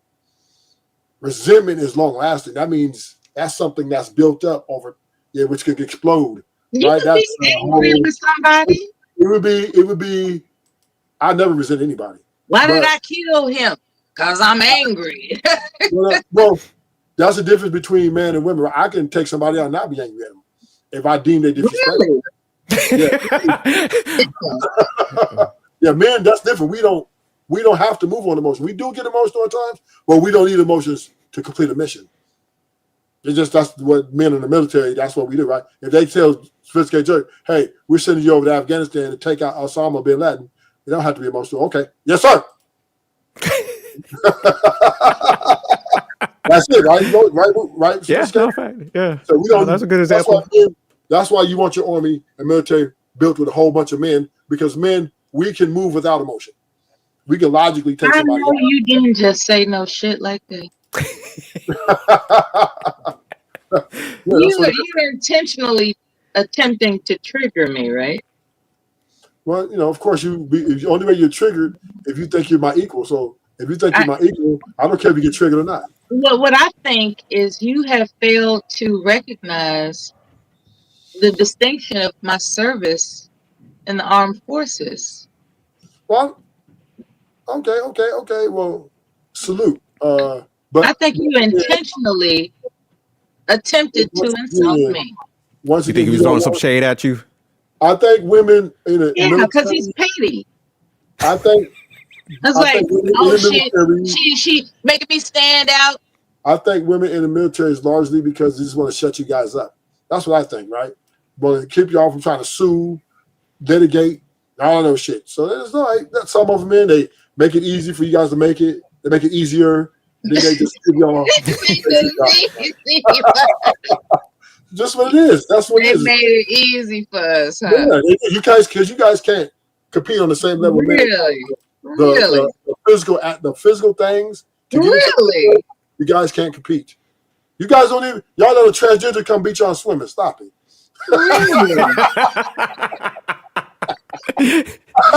Oh man, you reaching, brother. You reaching. Hey, they got him up out of there. Sophisticated judge. They said, "Hey, yo, who was the president? Biden, get that nigga up out of here. That nigga is swimming too good." That nigga was. He beat him so bad he was backstroking and playing around before he hit the thing. Right. So yeah.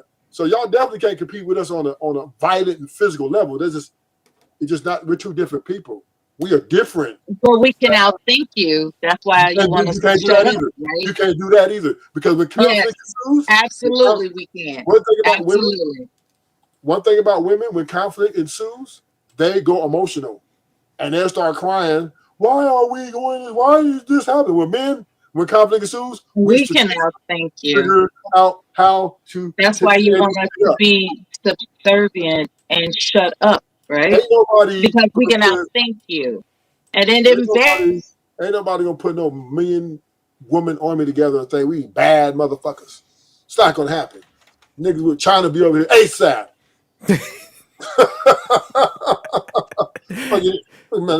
You know, there's this thing called weapons, right? There's weapons. Hold on. There's something called weapons that can be operated by both genders. Yeah, we'll wipe you out. You can give you guys guns and give me a knife, and I'll still wipe y'all out. I still wipe you out easily. You said a knife? Yeah. When women have weapons, we can operate as effectively, if not more so, than a man. No, y'all not even a majority. Weapons. No, that's why y'all not. Weapons. I haven't never even met. Maybe Sophisticated Jerk have. Have there been women infantry? Thank you for creating weapons. Not when I was in. I don't know what they're doing now, but yeah, not typically. I think 2006 they started doing that combat, allowing women into combat. But I think it's under scrutiny. I think it's scrutinized. But when it comes to like actual combat, women are still not fully in. And I'm talking hand-to-hand combat. Like positions, positions that require the ability to endure hand-to-hand combat. I'm not talking about guns. I'm talking about hand-to-hand combat. Like if you get yourself caught in a situation where you got to go toe-for-toe, blow-to-blow with another person, they have yet to approve women to do that in the military. Y'all don't want that. Y'all ain't even fight for that.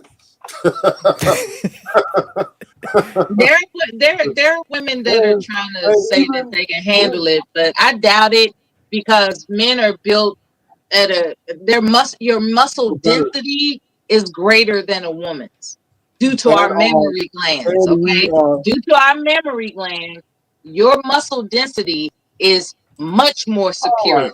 I will acknowledge that. Melody, we know that. That ain't nothing you gotta tell us. We know y'all weaker. But let's get the video going. But you all are mentally slow. What'd you say, Mella? Men are mentally slower than women. If you think so, let you tell it. Whenever you go out here, at that point, the woman becomes leader. In a market, we talking about we're not just talking about any market. We're talking about a market that's sexually liberated where bitches just busting it open for anything. You got motherfucking gender non-conforming. You got motherfucking. Hey, Boo, you just monologuing. Like you're not really gonna let nobody else talk about a market. You are literally monologuing. It should be easy to get some pussy. And you telling me that you don't even look in the mirror if you're constantly getting rejected because you an incel? Yeah, you need to go look at the first thing you need to do is go look at what the fuck is wrong with me. So let's go back. Let's go back here. Let me see. The thing that's obvious that happens every single time we have these conversations is that the women, no disrespect to the women, when the women do speak, the women have a way of making the men contradict themselves as well too, because there's narratives that men will push to say that women the women like, they don't have to do anything for the women, where if men have to spend on the money or do anything for a woman, she really doesn't like them. And I'm sure the brothers wouldn't disagree. And that's why it seemed like a lot of the red pill talk. So this is your argument, sophisticated jerk. What's that? The money argument, that you would say that if a woman really likes you, you don't have to spend anything on her. That's the argument you stand on, right? Yeah. If you find the right one that actually likes you, man, and she's willing to like invest in you, then yeah. But I mean, it's slim. What was that? She give you a discount? Yeah, no doubt. Yeah. But she still wants something though. You still gotta do something, right? Oh yeah, yeah, absolutely. You just ain't gonna get no free every motherfucking time with her, and you not even put out nothing. Yeah, it could, but it could be something like emotional attraction. So yeah, I mean they want something. So yeah, that's what I'm saying. So and this is why I agree with Ali. Men say, don't lead with your wallet. Women still want you to pay for these things. Typically, right? On dating or courting, the woman is not coming out of her pocket for that. And if you want her exclusively, you would have, that's going to be part of her expectation. Because if you don't, somebody else will. That's her ideology. So for a man to think that, oh, well, we go for a walk in the park. Nigga, how many times you go for the walk in the park, nigga? How many times you go to Starbucks? That's going to show broke energy, and you really out of there. She will block you immediately. Because there's going to, and here's the thing, right? And this is why the talking point of don't leave with your money. If a woman likes you, you don't spend nothing on her. You don't have to spend nothing on her, and she'll still like you. Women are for sale to the highest bidder. Let me be clear. And that doesn't have to be money, right? But whoever she feels is the winner, that's who she's taking. And if she thinks that guy's a better winner than you, and whatever it is she thinks she is, she's gonna get rid of you. It's just the name of the game, right? It's wins and losses. Yes, it's about wins and losses for women. They don't like picking losers. Women don't pick losers. They don't. And if you're broke, I don't know about all that. Oh, sorry, but I actually did that.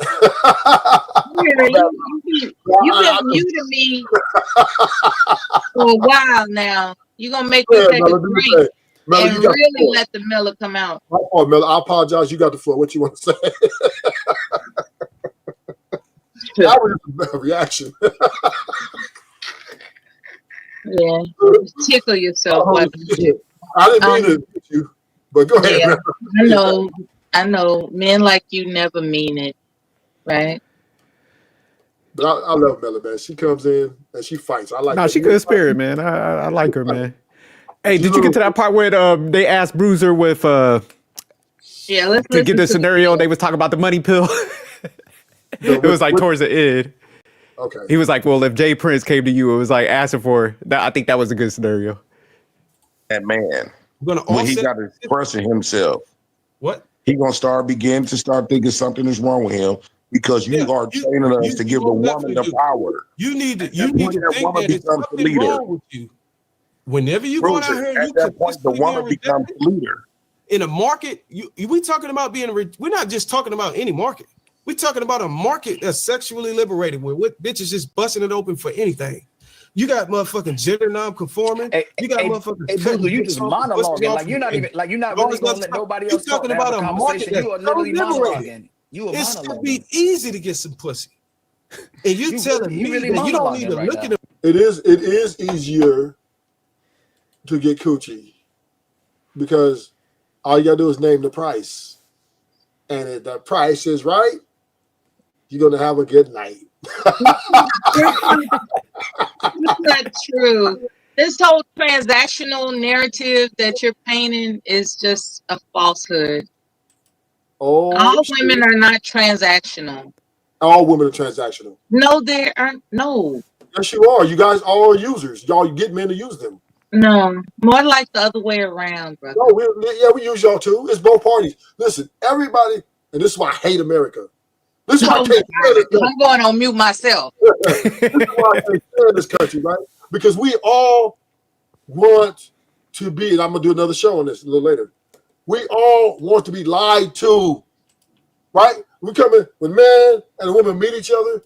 You kids can't come say, "Hey, baby, I want some pussy. What's up?" Oh, you are. But no, we want to go all the way around everywhere. So, what's your favorite color? Do you breathe in the morning? What size shoe you like? All this motherfucking. Do you breathe? It's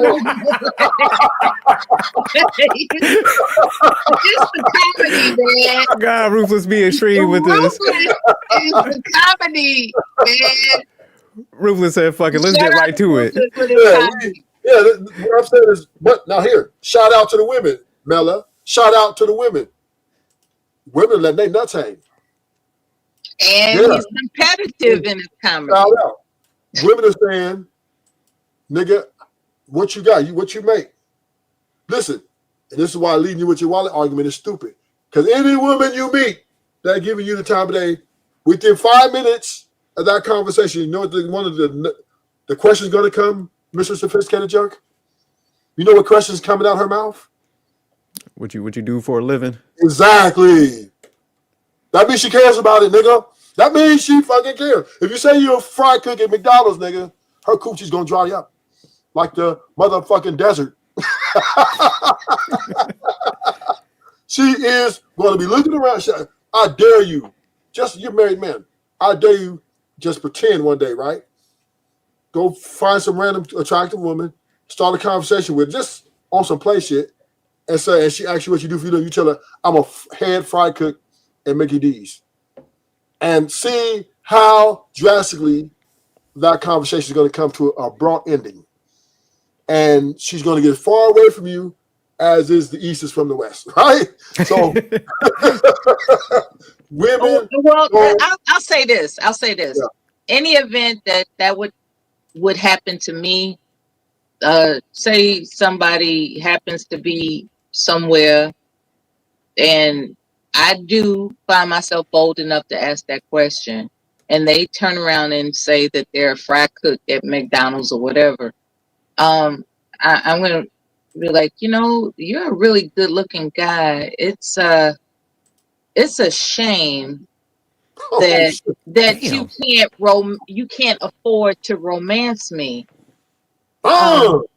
It's like, I mean, I'm gonna need.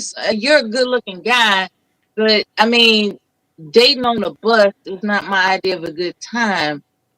But I'm still interested in what it is you think you want to do with your life. Because you're attractive. Like, I like looking at you. You're attractive. What is it that you think you want to do with your life? Because quite honestly, with all my mental faculties intact, it wouldn't make sense for me to be with you. So, like, what are you trying to do with your life? So I can have some faith in getting with you later. So what happened if he started spitting some game? He was like, look, first of all, that bus ride with me is going to be an experience. And, I want to get in tech. You going to give that brother a shot? I'm not going to give you any walls. Let's just call it that. Because I'm serious. I'm talking about the young person perspective. Like, I would not advise a young lady who could get pregnant to fuck a bum. Like, period. Like, do you realize what your life would be like with a guy that you have a baby with who can't provide enough to feed that child? What is he supposed to do? Bring some old ass French fries from McDonald's? Like, what can he do? Overnight. See, we're talking about sex. No, we're talking about sex. Sex leads to babies, and this is the problem. There are men that believe that they are entitled to screw a woman indiscriminately when in fact it results in a pregnancy. What are you going to do to feed that child? So yeah, she has to guard her womb. Of course she does.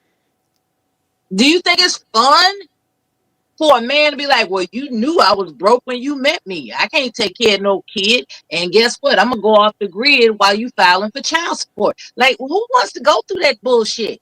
Nobody. But you did prove Ruthless' point though. It's in a woman's best interest if she's going to have sex with a man to be assured that he can provide for the offspring that comes from sex. That is not unreasonable. It's not. No, I don't think it is. Oh, but I'm just saying it's still transactional. We're not arguing that point, Mella. What we're saying is that if you broke, you a joke to women, period. And even men would shame you for this, right? Even men would call. Nah, because I don't. But they still be fucking some broke guys. That's the thing. I be trying to get y'all to realize, like, they still fuck them broke dudes. There's a whole lot of broke ass. Let me help you guys out, right? Daddies out here. Let me help you guys out, right? When you mean by they still having sex with dudes who don't have money, or dudes who don't make the amount they think it is to court them, right? So there's a difference. So the guy who's making 50K working, he's a manager of Jack in the Box. He's making roughly $48,000 a year. Would she give him some coochie? He's an attractive guy and has a good. Yes, because women have their wants too, right? They're their needs, right? They want to have sex. That's where you get it wrong. Yeah, but it's a strategic necessity. What we're speaking to is if you're dating with intentional, right? Basically, what they're talking here, right? Or when you're looking to, because in this conversation they're having, she doesn't even know nothing about you. She just don't like you. That's one thing, right? But just like Mella said, Mella made a point.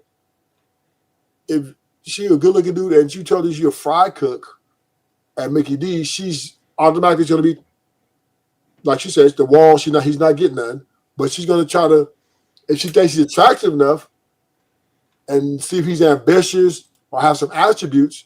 Then because to turn her all the way on, she needs him to at least be ambitious towards some sort of goal and have something in plan. It makes some milestones, not just be ambitious. Like you can tell me a dream all damn day, but actually establish milestones of improvement towards the goal of being able to afford a family with this sex that we have. Sounds transactional. What's up, Sam? I think the McDonald's worker would have accomplished the mission. Because she, like, if you're gonna sit there, you're gonna get with somebody and you're gonna like try to improve them. Come on, man. Y'all gonna have some sexual interactions if you're doing all that. So welcome to the show, Savage. I wouldn't advise it. Never have sex with a broke man because he can't afford the offspring that comes with having sex. Isn't that transactional? It's precautionary. But you still waiting for that transaction. It's precautionary. Transactional. Yeah, all the words that they make up, you know what I mean? No, ain't nobody made up no word that's in the Webster Dictionary. Okay? No. It's in the Webster Dictionary. It's precaution. Okay. It's the same reason why a man wears a rubber with a stripper. I'm not saying it's a word. I'm saying you made it up to act like it isn't transactional. That's what you did. So let me. I haven't been introduced to this new panelist. I'm getting ready to go because he sounds confrontational. Peace. Bye, Bella. Get your ass up out of here. But anyway, right? So yeah, I'll see you next time. Let me say this, right? To Sophisticated Jerk's point.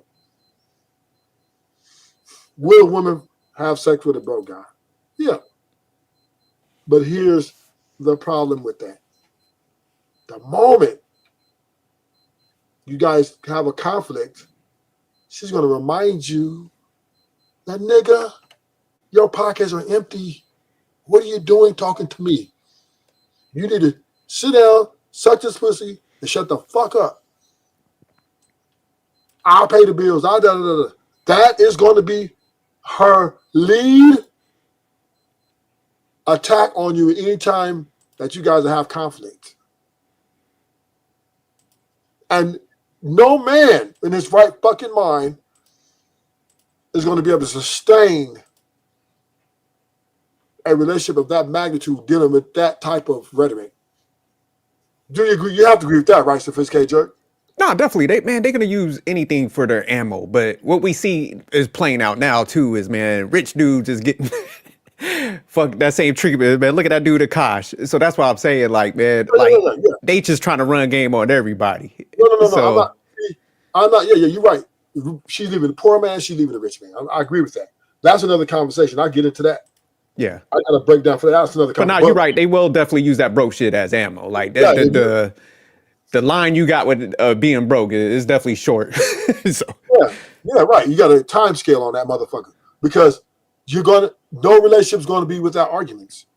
And one thing about women, they love to fucking win. They love to win. Everything's about wins and losses for them. And this argument that's going on, she needs to find a way to win because you might be right. She's gonna hit those pockets. If your pocketbooks is lacking, oh nigga, she gonna let you know. What you got to say, Savage? You're absolutely right, man. Everything, everything to do is transaction. They're even if they give you the time of day, and if you are broke, if you're not like the dude said, Ronnie, if you knock the lining out the pussy, that's transactional also. You got to be doing something that they like for them to even tolerate to deal with you for a certain amount of time. But when it comes down to it, finance is gonna always come up at the end. You're gonna have something to bring to the table. Yeah, because women are looking to take care of men. They're looking for a man to take care of them, and they think they're the prize, and they think they're entitled to have the best that life has to offer. So yeah, they might give you some coochie that you not. Listen, I've seen this shit all the time in high school. There's some homies who were some pretty good looking dudes, man. They were knocking. They play sports. They had a lot of girls. They was knocking the lining out. But 2 years after high school, not now one of these niggas, they didn't marry, not even close. They didn't even date these niggas. Okay, when high school was over, it was over. And a lot of them, all of them married white dudes or certain dudes of economic status. So women don't play with, women are cold-hearted. They don't care. Women, huh? They are definitely cold-hearted. They're cold-hearted. They don't care. If anything to win. And if they think they need to be financially able and get rid of you to reach financial literacy, she will do it. Family and all. She don't care about the kids, nothing. So let's go back to this video, and it's almost over. The mirror, if you're constantly getting rejected because you an monologue. intel, yeah, you need to go look at the first thing you need to do is go look at what the fuck is wrong with me. Smile, look at your teeth, check your I breath. know you got on that church jacket, but Bruce, you are not preaching today. You are telling us to put the woman next to the woman our leader. Use my memory, but it's 2 women that told you about your grooming. It's 2 women on this panel that already. See, the problem with Buzzier is he's trying to clean up. He's trying to clean up, and he's trying to make sure his audience don't see him take this loss. Yeah, he's definitely he had his back against the wall on that one because so he is trying to like he's like in battle mode, so he's not giving up. But it's just sometimes, man, you just gotta take that L, man. Yeah, but see, he's reading that chat. That's what he's doing, right? And that's where whoa, right? Because chat is chat rules, man. That's what it got him. That's what made it. That's the niggas on the panel. That chat got on his ass. Nigga, what you talking about, nigga? Nigga, what you mean? What the fuck you nigga mean? A nigga need to fix himself for a woman. Right. No. So, and this is once again, this is our as men. And me and Savage was on the panel, not his panel, and what's his name? Stanley. Once again, right? Us men, especially married men, have a problem with projecting what a man is supposed to be to a woman.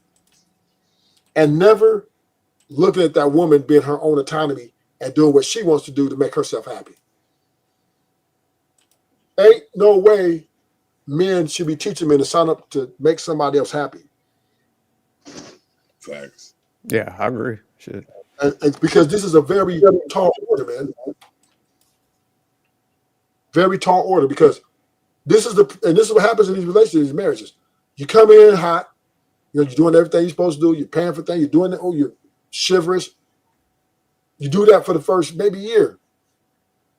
But this takes a toll, so you got to work more hours. Finally, y'all, let's just say 3-4 years, you get married, have kids.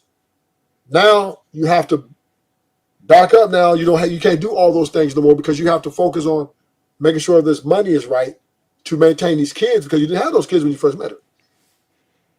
Now that's an expense. That's 2 expenses, more expenses coming in. Then her expenses are going to go up.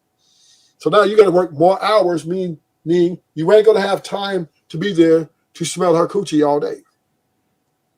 You're going to have to get out here and do that. And women will then say, damn, we grew apart. Right? Or they will, how you say it? They will be compromised because now you're not living to make her happy anymore. But when actually you are because you're working hours and you're making sure that all the bills are paid. But she's being self-centered and selfish is going to say, hey, this nigga's not here. I need somebody to mostly dump on. So this is how she end up, these women getting these work husbands. This is how these women end up getting infiltrated by other niggas and listen to their friend groups. Oh, girl, what's wrong? Well, he doesn't spend time with me no more. We don't go out like we used to. He don't do this no more. I don't know what to do. And then what her friends tell her, girl, love yourself. Love yourself, boo-boo. Period, boo. Love yourself. And that right there, once they plant that seed, she then starts to dwell on it. Because being with her on the weekends for women ain't good enough. They want it all. Now, here's the caveat to that, though. The rich man who have all the time, who has all the money, women say, I'm bored. I want something different. So now they go back and chase the broke man. So who the fuck? This shit is so unpredictable. Women are very unstable because they are tied to their emotions and the way they feel. And this is something that you as a man cannot maintain. I don't give a fuck. If you give it the moon, the stars, the sun, the mountain and the sun and the moon or whatever. They're gonna want the universe. Yeah, and she's still gonna look at you like that's not enough. Because what? Women want it all. Women want it all. They want you to work 12 hours and still make sure you spend 12 hours with her too. Even though y'all got kids.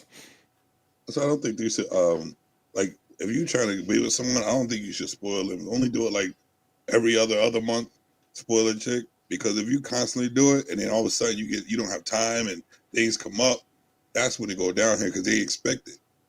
I mean, you spoil them. So they expect it. And they're like, oh, you don't like me no more because you're not doing it. But they don't realize that you don't, right now, you don't have time for that shit. And they don't realize, like, your own time and time away from that spoiling you shit because it's all this like a narcissist behavior that they have. So I don't think we should. This is what you got to understand, Savage. This is not negotiable. Well, they just keep on it. Yeah, let me tell you why. Because of social media. Social media gonna have them all old, alone. So there's plenty. Like I said, it's 10-1. So we gotta realize that, like, if it don't work out, then what's the next one? If they want to keep that game. Savage is spitting. I agree with Savage. Everything is negotiable. Yeah, you just gotta hold your position. That's the issue with men. We don't hold our position. No. What I'm saying is, let me help you. What I'm saying. It's not negotiable. Her demands and what her expectation is not negotiable within her mind to you. Of course, it's negotiable to us, nigga. Of course, we want the best deal possible. What the fuck? We want the cheapest deal. but Ruthless, no, I get what you're saying, but man, they changed their man. They say that stuff, but even what Mila was saying was like, okay, if he's attractive enough, I would try to groom him into another position. So they kind of go against what they say, man. That's why I'm saying, like, they'll take a stance like that, but a lot of guys just cave at that point. But if you're like, hell nah, and you got your shit together, they're like, well, okay, they'll rescind on that. Women, we meet you and we're like, well, once again, right? That means if she's trying to get with you because who she wants you to be, then she's been disingenuous in the beginning. Why would you want a woman like that? I was just about to say that. Why would you even, if she's telling you, you good looking, I like your personality, but you're a fry cut nigga. Well, I'm gonna try to improve you. You're already losing. You're already losing because guess what? That means she's with you because what she thinks you should be. That means that's an illusion of her happiness. Oh yeah, no, I'm not saying it's right. I'm just saying that it undercuts what they're saying. Like they take a tough stance and they're not going to negotiate. I'm the shit. They negotiate all the goddamn time. See, this is what you got to understand, sophisticated jerk. Women are undermining the provider protector role. They're undermining it. Yeah, by expecting it or making it a demand or expectation, then turn around and want to control it and want to drive the keys to the car, right? And this is what women want. They want the man to be a provider, but they want to be able to control his money. They want to be able to go in his bank account when they get ready, while they save up all their money or whatever they got. Go up in your bank account and do as they please. Women, this is why a lot of women they're not really wanting rich men. A lot of women are changing. The younger women, they don't want rich men because they know that rich man is going to put them on a budget and he's going, he's not going to treat. That's why they like scammers, D-boys, because these niggas they got a short life to live. You know what I'm saying? So they just blowing everything. So they're gonna cash out. No, but Ruthless, you said some of the realest shit. I think it was like, man, I was looking at one of your videos 2 weeks ago. Man, a lot of them want just a slave. Yes. That's what they want. They want that dude to come in, finance some shit. Then, like you said, when they get bored, they discard them. They pull whatever they could from that situation, and they move on to the next, man. So yeah. So they want you to first they want you to have all this money, take them shopping, right? Then they want you to be a motherfucking therapist.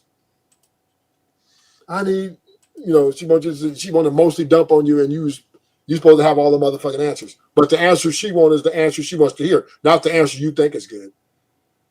She don't want you to tell the truth. She wants you to give her this motherfucking lie and be a yes man. So if she tell you, if your wife say, "Baby, am I fat?" Nigga, you better say no, nigga. You better not say, "Yeah, you fat." Nigga, oh no. It's going to be a hostile environment. And this is where women are undermining the leadership of men by saying to the man, I want to be submissive to you, and then turn around and want to lead the relationship. And the reason why women want to lead the relationship is because women are slaves to their emotions and the way they feel, and they think that's the way life should be. They don't think life should be living in logic and reason all the time. Let's have some fun with this shit. Let's go off the edge a little bit. And now men, we're solution based. We're moralized. I'm not saying we do get emotional, but not as, right? We're more, okay, we need to not spend all this money over here. We need to put up money for this. We need to make sure this is intact for the future because we're thinking of our long-term, comfortability. And women don't think of it like that. And as soon as you tell them no in large cases, that, hey, baby, I'm not going to be able to get you them the BBLs for a while because I'd rather put that money towards kids' college. She's going to divorce you because she's going to find another BBLs. Yeah. You would be surprised. You would be surprised how many women want their body done. And they're going to tell you, the part of you being with them and y'all closing that deal to be a relationship, they're going to be actually, am I going to get my body? You're going to help me get my body done. 100%. So women are looking for men to serve them, not to serve men.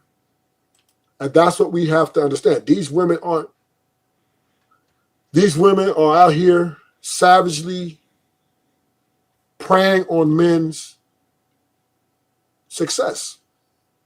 And then men like Buzzier sits here and shame men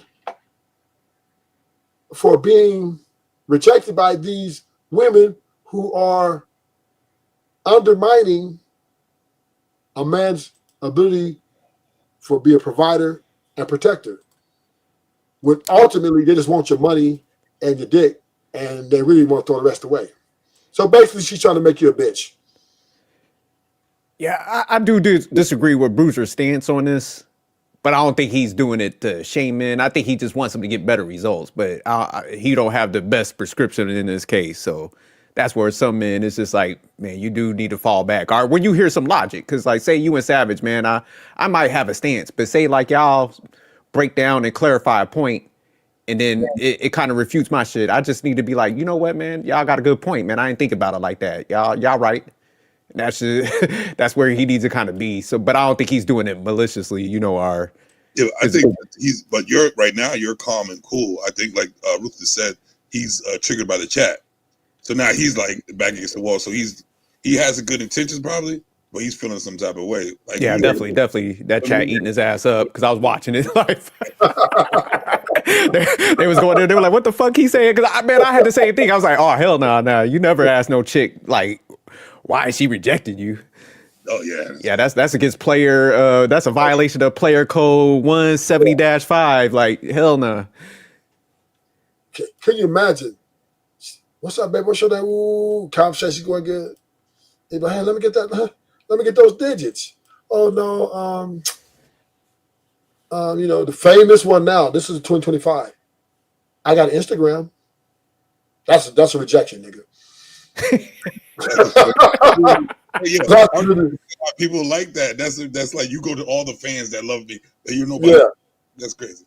Yeah, she wants you. Yeah, she wants you to be a fan, not her man. So that's the new one now, right? No, that's the new one. Sophisticated jerk. What they pushing them to like OnlyFans pages and shit? No. She'll say you're like, let me get your digits. Like, no, I don't really give out my number. That's a rejection, right? She put you on red. Yeah, that's the. But she'll hit you with the. You can have my Instagram. Oh damn. Put on red right there. Yeah. You so can follow it. You read it. That's that. Yeah. She wants you as a follower, nigga. Mm-hmm. So that's the new rejection stage. So this, first of all, Buzzier, I don't know. I just think me and him had arguments. Me and Buzzier been arguing for over 3 years. Yeah, I had a couple run-ins. More than that, 5 or 6 of them. Because I tell him men shouldn't be. Me and Buzzier disagree. Is I don't think men should be catering themselves to women. I don't think so.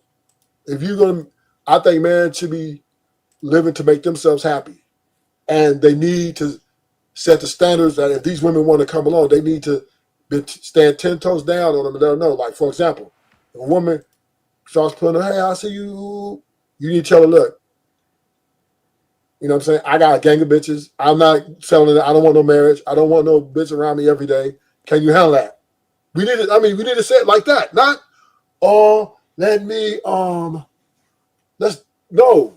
And I think this is where men are losing the gender war, because us men typically are trying to cater and tailor make our acceptance speech so she can accept us, because it's basically like we're turning the resume. Oh, well, look, I'll do all this for you. Here. I do this here for you, boo-boo. This, yeah, boo-boo. Yeah, boo-boo. Monogamy. And that's where we lose, because men are, they're giving in, right? They're giving in to the woman's premise. Right. You know what's crazy? Is just how you just said it, they'll love you even harder for that. They'll fucking run and chase after you if you say shit. I got my bitches, I'm good. They'll be like, what? No. They'll be like, I love you. If you the more honest and rude you are, the better off you are. No. Now, don't fall for that trick. Don't fall for it, Savage. Now, I would say this, Savage. You are more successful in. Now, this is where me and Savage, and me and Savage, Sophisticated Joe, let me tell you our history. Me and him used to go back and forth in the Black House, right? That was a Black House. Yeah. Savage has grown up, though. He's become the big boy now, right? Now, because we finally reconnected on the other show, on Nighter Show, and, you know, he's becoming more aware, because at first he was more simpish and babyish. Now Savage, don't take this. Don't take this, Savage. I'm gonna let him speak. Like he said, I grew up. I'm gonna let him talk. He grew up. And I'm gonna give his flowers. You know what I'm saying? Because I finally agreed with him. I'm like, damn. Sophisticated jerk, you're coming around too. You're a little bit more tougher, but you're slowly. I'm getting you there too. Because man, you was bumping heads a lot. But you're starting to realize, because I'm basically giving a lot of information to you guys, to you particularly, Sophisticated, on these women's behaviors and what they're doing. Because married men, the problem with married men, they're in an institution, so they don't have, they're not really interactive for it. They're not really active. They might see some of their friends go through some things, but it's different when you're out here in the fight. You know what I'm saying? It's a totally different thing. But I respect the married men that come out, at least go on the panel. But what married men need to understand, they've been in marriage purgatory for too long. That's a negative. That's a positive. We bump heads. Like we agree on a lot of stuff, man. We just bump heads on, y'all be incentivizing these hoes. That's why I be getting upset. Y'all creating your own purgatory out here. And this is what, go ahead, Savage. No, I say that was another fact. We do create our own purgatory. No. Shout out to Savage. Savage, you said he grew up. Savage spitting that truth right now. Nah, you and him still need some work. I don't say y'all still gonna work. Rufus gonna get y'all right. Rufus gonna get y'all right. And this is where you guys have to understand. The women are the way they are because it's their nature. Women are takers. Men are givers when it comes to relationship dynamics. And women are undermining that part. This is when what they're doing is leveraging the men who are by nature providers against the men who have, I guess, woke and say, hey, I'm not leaving my money. Fuck that. Because then she'll go out and she said, okay, I got 10 niggas here that'll take your place tomorrow. By next minute.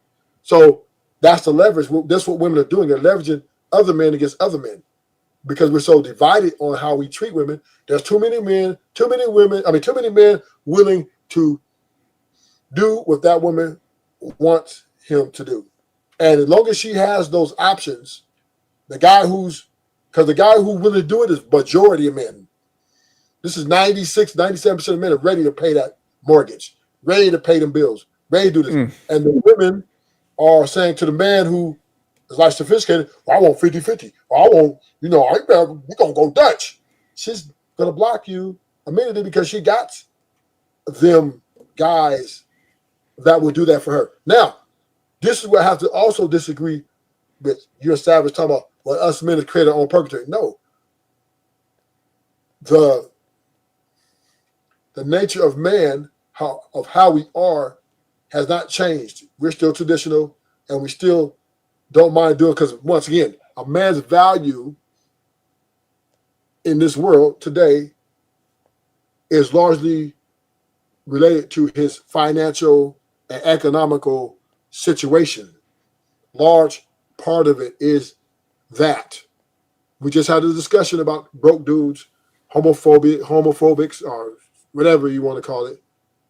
And nobody's signing up for that on a majority scale because nobody wants to be shamed. So women are being corrupted by the thing they see with their eyes. That's via social media, TV. Which I used to remember the Jet magazine. Y'all remember that? Mm-hmm.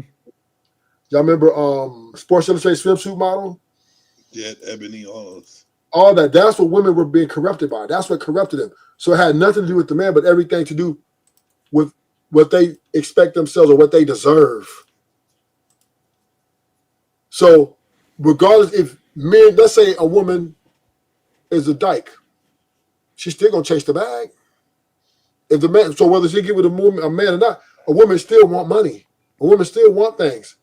And she understands that if a man can't give her what she wants, she can go out here and get it herself. This is the independent, right? I'm a single lady. I'm a single. This is Beyonce's anthem and the Beehive, right? So we do have to understand, women are teaching women this. The value of the system, right, of when you call it advertising, it's advertised woman to say to that woman, they advertise to the woman heavily that you can have it all. So they're going to spend that money, right? So all this is within herself. It's not had nothing to do with us. Nothing to do with us, right? Because you can be everything that woman wants, like Aisha Curry, and she still want to be fucked by other niggas. She has a whole husband talking about she want niggas to fuck her more in front of this nigga's mom. This nigga mom is at the table. All women want that nasty shit, even if they're married, still want it. They all want that. If you give her everything, she's gonna want more. It's never ending. It's never ending. Now, I would say on some levels, like I would say sophisticated jerks level, the 50-50 guy, there's intrinsic value. Sophisticated jerk brings intrinsic value to her. Why she stand with him? His wife is stand with him, right? I just believe she thinks that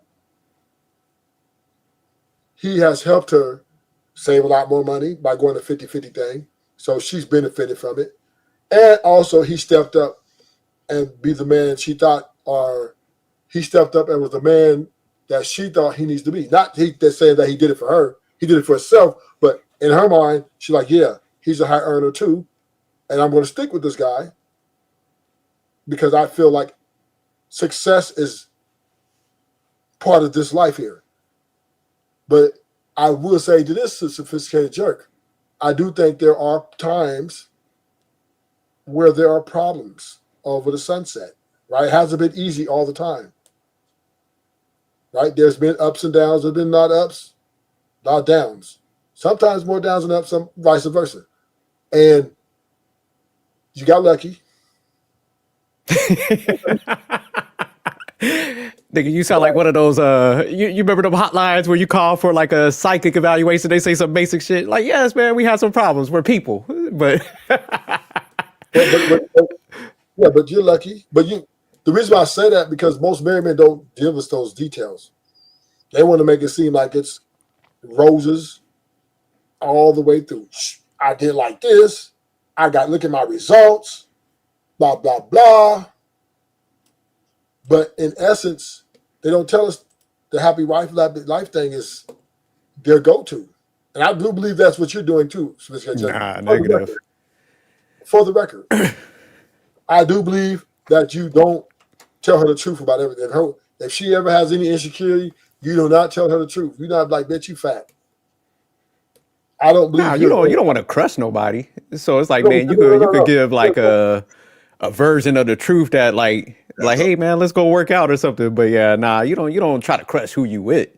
So I agree with that. But I don't think, like most men do rely on that happy wife, happy life. But I do, like you said something earlier, man, that I agree with. You and Savage, when y'all were talking, it's like the issue is most guys don't, come to the relationship forward and manage some expectations. Be like, hey, man, this is kind of what I want. This is what I'm into. And that's the issue. But if you come like that and you get the person that aligns with you, that's when you don't have to, kind of rely on that happy wife, happy life shit. Because, man, y'all both have agreement, man. We put the household first. This is how we're going to operate. So I definitely agree when y'all was talking about, man, you got to definitely, you can't sit up there and lie and acquiesce in the beginning of the relationship. You just lay it out, and if they don't want to take it, then you move the fuck on. So I do think you're being disingenuous at this point. Here you go. Yeah, because I do believe, and I really stand on this, women are enslaved to their emotions. Thanks. And we all will agree that emotions are very fleeting and very unstable. So I believe your wife is not an outlier that does not indulge in her emotional instability at times. Maybe she's not extreme as some other women, I'll give you that. But I do believe there's those moments that you learn and you have learned to master the happy wife, happy life aspect to keep the peace. Now, I'm not saying anything wrong with that. Sophisticated. I'm not. No, I don't. Man, don't sweat that, man. Ruthless, I ain't one of them people that get all upset about stuff. I just think, man, when you have a moment like that, that's where, man, if you have sense of humor, you could be like, man, you need to take a time out. What you wilding out for? So you could push back in those situations. But man, I'm telling you, I'll be talking to dudes and they scared to address anything. And that's why they have the issue. So I don't do that, man. Because if somebody acting out of order, shit, I'm gonna give some pushback. I don't tolerate that stuff. But if she's crying about something, or maybe freaking out about something, her insecurity, maybe she's getting older, some start to sag on her, some whatever, right? Women, they really take this stuff to heart. Nah, definitely. Us men who are in a marriage we would have to try to tiptoe around this situation, right? We just can't come out and say, well, I mean, even though we do say, yeah, baby, I love you for you. I love you just how you are. That's what we're going to go with because that's a safe answer. And we understand that that shit doesn't help, that they don't care. They're like, well, I just don't like it, right? So once again, right, men have to take, because any major decision in that house, right, you have to run it by her. Right, she has say, so she has equal say in the running of that house, of the institution that you guys in. I was about to say, you stay throwing that institution in there. Because you have no choice, right? Even though, you are a man, like, hey, if you're not happy here, leave. Yeah, you might have that mindset, but at the same time, you're just not going to throw it all away just because you can. You know what I mean? You're gonna have to. I think you said a statement. She's the boss when you're not there, and I'm definitely thinking she gives you pushback on certain things, and you kind of, okay. See me, I like it. My wife, she can. To me, I'm not married, but if I was married, or if I had a girlfriend, and she has the grievances or some ideas, like I told you about my ex who told me about the Starbucks. I said I was going to put her brother. She talking about her coworker. I made the final call. No, that's not happening. I'm putting your brother there. I'm going to make the final call. My call going to stand. And I typically don't really like my women to be involved in the furtherance of this institution. But I understand that in a 50-50 relationship, you have to kind of do that, because if you don't, you will lose you will lose her. So it's understandable. Women are notorious. If you do not somewhat break the ground for let her feel like a leader at sometimes, she will leave you. So I understand that. It's okay. Well, hold on real quick. So here's the issue with that. So, man, when you could include somebody into man, hey, here's what I plan on doing. What's your thoughts on that? So, that's how you should handle stuff. But it's not like, man, if you go out there, because we all say we want smart women. So if you get a smart woman and she has some ideas, for example, my wife's a high earner. She know how to invest in all that. So if she come with me to an idea, I'd be like, break it down logically to me. If it makes sense, we could go that route. So I think, man, a lot of these issues people say they have, man, it's because you're not aligning with the right person. And if you get somebody aligned with you, man, a lot of times it's just a conversation. And it's just like, I break everything logically. I don't care, man. I just want to win. So if somebody got a better idea, I don't mind going that route, because they're going to have to explain it to me from a logical sense. I don't do the emotional shit, because you're supposed to keep your house guided towards whatever you want, financial freedom, like you said, legacy, whatever. So I don't let anybody drag me based on their emotions. But we do have them conversations. So yeah, most houses do operate like that. Yeah, because this is not optional. I mean, even if you got, like, I'm a leadership at my job, I'm an executive. I operate like that even at my job. I don't have to, but I get better results doing it that way. You still have somebody over you, though, right? You're not the owner, so you have to. No, I'm not the owner, but I got a lot of sway where I'm at. Like, I can make things happen, but I operate a certain way, and I get people always want to come work with me. I get higher retention. I'm more productive, so. Yeah, you are a winner. But you've been governed. You've been governed by the structure in place, and you just follow the rules, and you know how to manipulate the rules without breaking them. Rufus ain't gonna give me no love. Damn, Rufus. I will give me a little bit of credit, man. Come on. You will be considered in this world because you're married. I don't know if you're successfully married.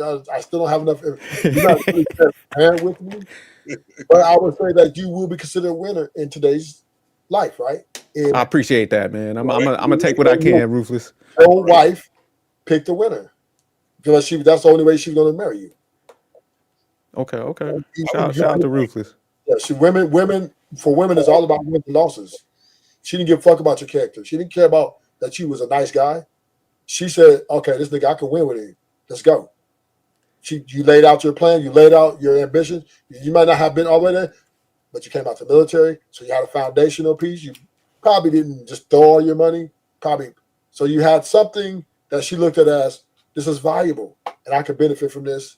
And you laid out oh shit, oh, look who's here.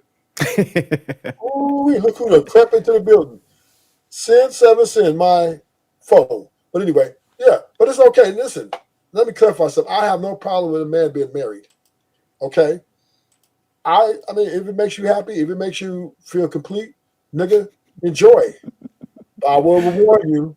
Don't come out that motherfucker. Stay in that motherfucker. do like Keith Sweat and make it last. Right? Because these women out here with dog walk niggas now. I'm telling you, these women out here with dog walk niggas. A married man come out right now will get his hat to get brought to him because he can do that same formula on all these modern women. He'll die alone. And this is so you say I'm an outdated model out here if I get in these streets. No doubt. If you was to come with that 50-50 right now to a lot of these women, you will have a long process. Unless, because you don't want a woman your age because she's going to have baggage. Nah. Then you go, hell no. So you're going to have to go with a younger woman. There's just no way around it. There's no way around it. Oh, your age, nigga, she wrinkled up looking like, you know what I mean? You don't love her. You don't have no investment with her. Why what you say last time we talked? You said if I came out there with how I operate, being cheap. You said I'm a 5 or a 6, right? Yeah. No. You got 3.2. Damn. You dropped me down lower, man. How you go lower? Every 3 or 4 months is going down because the 5 and 6 are in demand now. What you added in like inflation and shit? No, just the supply and demand. See, women curve like supply and demand, right? So we understand that the top tier women, the really pretty women, their ticket price is very expensive, which the average man can't afford, correct? Mm-hmm. So then what happened? The guy has to go after the more affordable one, which is between 4, 5, 6, which means now these women are going to start understanding, oh shit. So they're going to overvalue themselves now. So now the 3, 2, 1s are now, in demand because the 5, 6, and 7s, or the 4, 5, 6s have elevated because of the demand is so high. They brought their value way up to the bad bitches. 4, 5, the 5, 6, and 7 say, hey, I'm a bad bitch too because all these dudes is on them. See, that's how women place their value on their demand. Who's demanding sex from them, and then where they place a price on it. That's how it goes. This dating market out here is the women are running the table. I'm gonna be honest with you, they're running it, and it ain't nothing to do with the men. It's everything to do with the structure we're in. Because women are able to make their own money now. They're able to market themselves. They're able to be entrepreneurs, sexual entrepreneurs, and you said sexual. Yeah, that's what we do. Sexual entrepreneur. That's what or via prostitute, however y'all want to say it. But I'm gonna say sexual entrepreneurs. Are they really running shit? We just allowing this shit to happen. Yeah. They really What you say? What you say, Savage? We allow it to happen. I said, are we really? Are they really running shit, or are we allowing this shit to happen just because? They run it because we don't have no option. Because the only way that we can get women to comply, to want to date, to not be unrealistic, you have to be violent, nigga. And that's going to put you behind the bars for the next. I mean, yeah, I'm saying that's the only way. You're not going to talk them out of this shit. But Savage, are you having these issues? Yeah. We all having these issues. Yes. Oh, okay. I mean, I'm having these issues too. You just made a good choice. You stuck in the house with it. But he got lucky. He got lucky. Yeah. And you know what? One out of 20 of us get lucky. Yeah. No, he's right. No, that's real. No, that's real. Damn, the number that slanted. No, if the number's bigger, it's 1 out of 100,000. Yeah, I was, you know, it was. Damn, 1 out of 20. Shit. 1 out of 100,000 men get lucky and have a. Now this is, let's say this, Savage, and you're absolutely right. 1 out of 100,000 have a healthy marriage, not just a marriage. I agree with that. If you're in an unhealthy marriage, nigga, that's a loss. Yeah, it's a loss. No, I agree with that. I agree.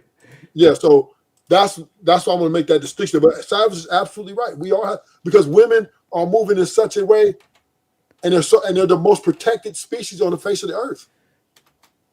Women are more protected than children.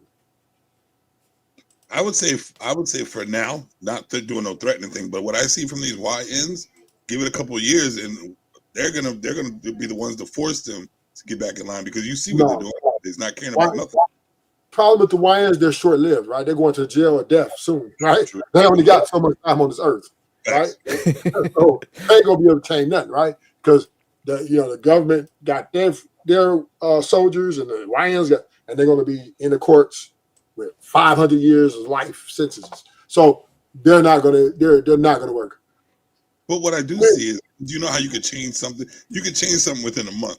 They're gonna last longer than that. So if they keep doing what they're doing, they're gonna be like, damn, I really can't go up to no dude talking shit no more, because the consequences that happen with these YNs. Well, women aren't.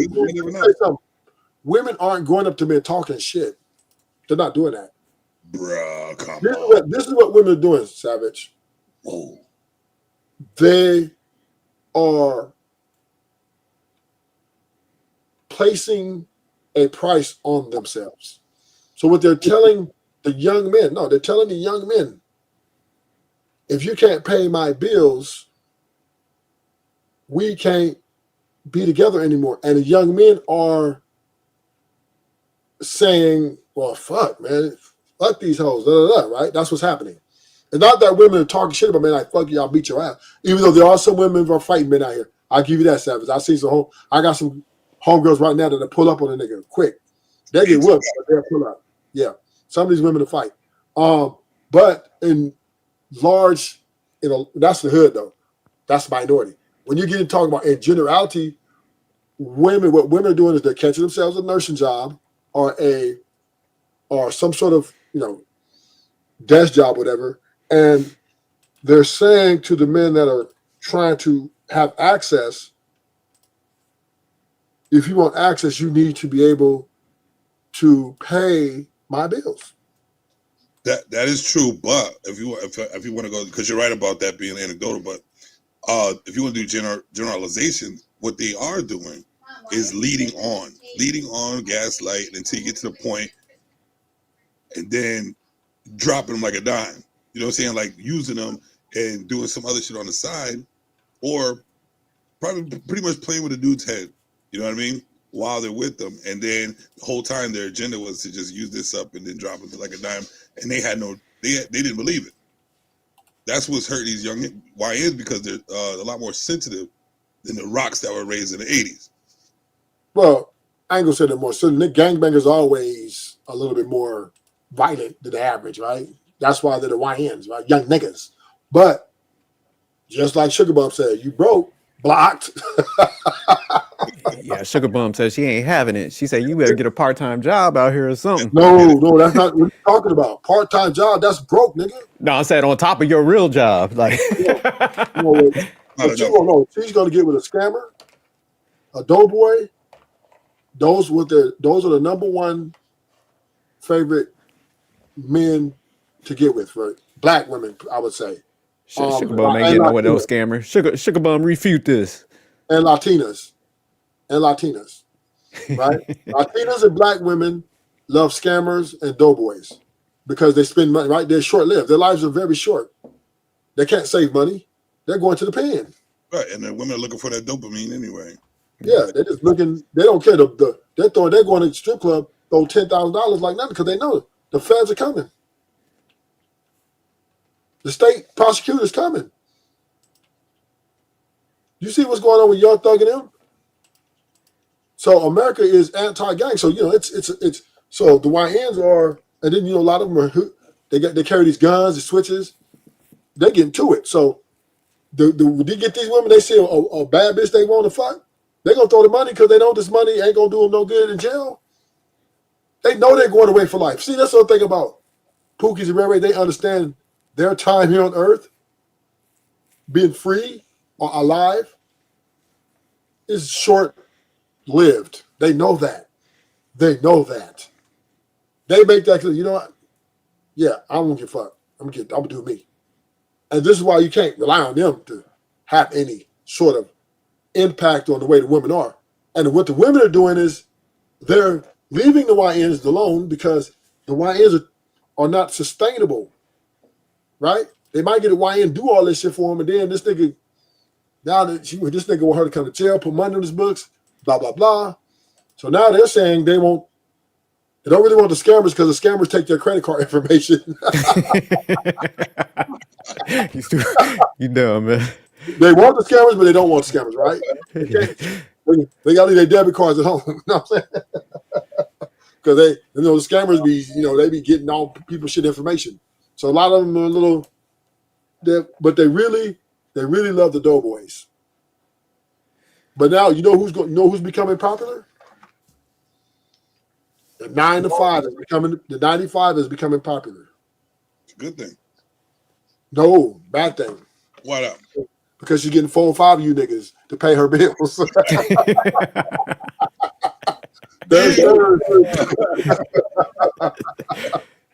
Yeah, they're smart, Savage. They say, okay, we know this nigga really can't afford to do this. So we have him, okay, you pay this bill.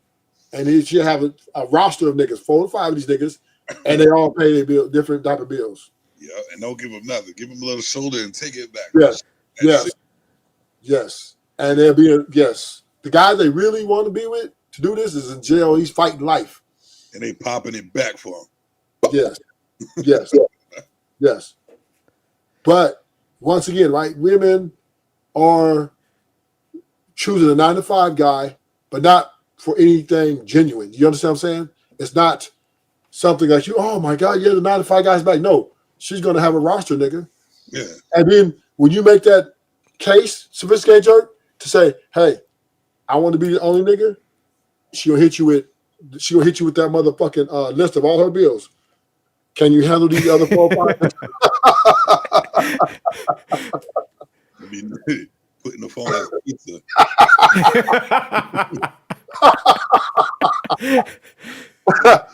All right, she's gonna hit you with that. You see this? Okay, this is my rent. Can you handle this nigga over here pay the rent? Can you handle that? That's the only way I'm getting rid of him. You got to be able to take care of that. Here's my phone. Here's my Wi-Fi. My hairs, my nails. See, that's where the negotiation come in. That's where you shut that. You be like, look, man, okay, you keep your roster. I just want to be dick in your rotation. Free dick. Let me be the side. That's what I'm saying. I'll be the side nigga. That hey, I ain't kicking out no cash. Put me on the side. Not gonna be free. Not gonna be free. You're gonna pay something. You may not. If she really, really, really like you, she may give you a discount. But you're still gonna kick out something, nigga. I'm telling you, she just. But see, Ruthless. I'm gonna be with the 5s then, man. I understand my fate. I'm gonna go down. I'm gonna snatch me a 5 that. Oh, you gotta go lower than that, buddy. You gotta go lower than that. You gotta get you 2 or 3. Stop playing. I tell you, y'all think I'm playing. The 5s are top. That's premium now. Too many niggas want them now because they can't afford the 6, 7, 8, 9s, and dimes. They can't afford them no more. So they're going. Everybody's check. See, that's how it goes. They're running away from the bad bitches, right? They're going to the fat bitches, and they're going to the fat bitches. The 5s, the 4s. So now if you try to go get them sophisticated jerk, they're gonna be charging now too because they're gonna be like, shit, I can replace you, nigga.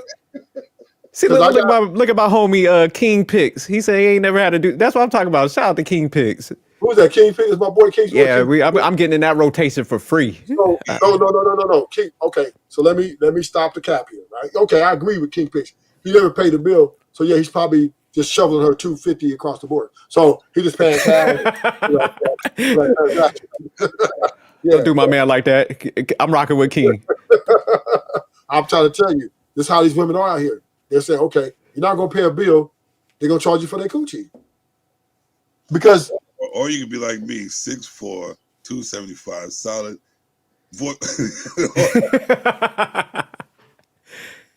Still gonna have to pay. In some way, ruthless, yes, but not no bills. I'm telling you. Yeah, that's what I'm saying. That bill shit is that's outrageous, ruthless. You tripping. You're not understanding. Women don't care about love. They're not looking for niggas for love. But are you looking for love off the jump? They're looking for my energy in the bedroom. These women are looking to get their bills paid. So if you look good looking to them, right? If you're good looking to them, they're looking to, okay, he cute. Because you gotta remember, sophisticated jerk, women aren't built like us. You understand that?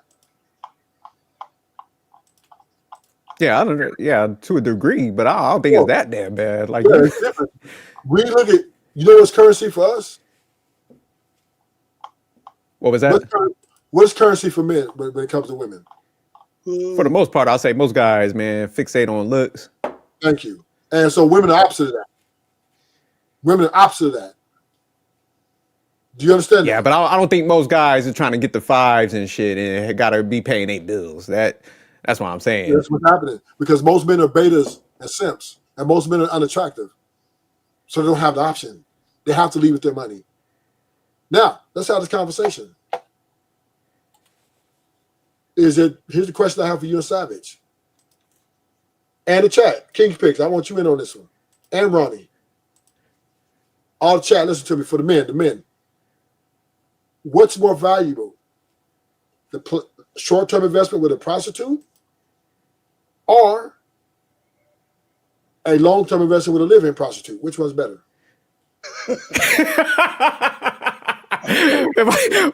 You know, bring the question to like you ain't got no option. Shit, in your case, like it's a short term, but shit. You have to buy. Can you get the long term without the live-in prostitute? No, you have to buy. You have to buy the wife. Right? Wife is not free, nigga. Any woman that you marry and take that ring, you're gonna have to make money. She's costing. Even if you're 50-50, she's still costing, nigga. I would say that. Ain't no woman gonna let you marry her and you're not providing for her and making her happy. For her to take that ring, she'll just tell you no. Yeah, hold on, what was you about to say, Savage? That's short term. That prostitute, that's a good investment right there. Yes. Yeah, tripping. Thank you get about the headache and you just so go get it done, and you go back to your business. You know what I mean? And let me add to that. Good point, Savage. You don't have to deal with none of their motherfucking baggage. Facts. You don't have to worry about another nigga taking your bitch because she's just yours for that moment. So you now are protecting yourself from catastrophic situation. Your long-term investment, you're investing in a emotionally unstable individual, which is in 2025 is very, very dangerous and the odds are against you for you to make it last forever. So short-term gratification beats long-term suffocation. Because you'll be suffocated women like that, dealing with her emotional ups and downs and all this shit is not worth it. And then she still end up leaving. If women are divorcing between 800,000 times a year, and this number's going to go up, believe that. I think you use condoms with hoes, their lives last longer. Yeah, you got to get to that part where Bruce was talking about the buddy pill, man. Because he's kind of saying that's where he kind of his whole philosophy is now. He's talking about that short term. Okay, let's see. They rejected you. Two women that's been rejected out of life already. They done. To say, hey, look, Boheen, Naomi, why wouldn't you Try me. Like I heard you said you would. You talk about a divorcee baby mama and an auntie. Brother, what you telling us to make the woman our leaders? The moment you told us,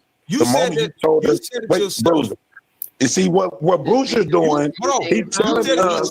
You said that they are at the bottom of the barrel, and they want to. You are trying to teach us that basically the women become our leaders, because now if I do all what you said, either I'm going to be friend zone or being with somebody that do not want me at all. At that point, I'm going to get misused, right?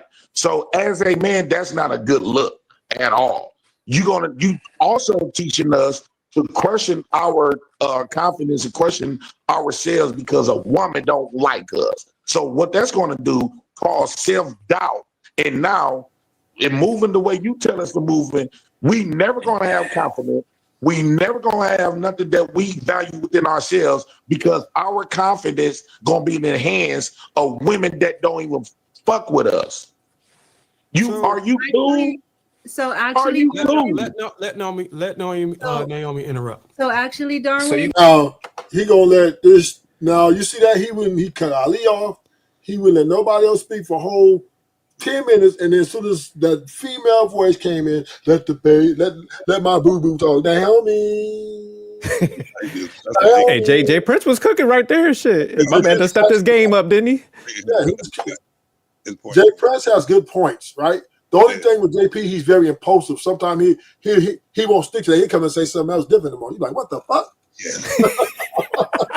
You want to go and take over America? You know what I mean? He's getting better articulating his points out there. Yeah, he says some crazy shit. But if JP stick to this point right here, he's a beast. He's an animal. But the problem with JB is he'll flip flop on you and call a black woman God.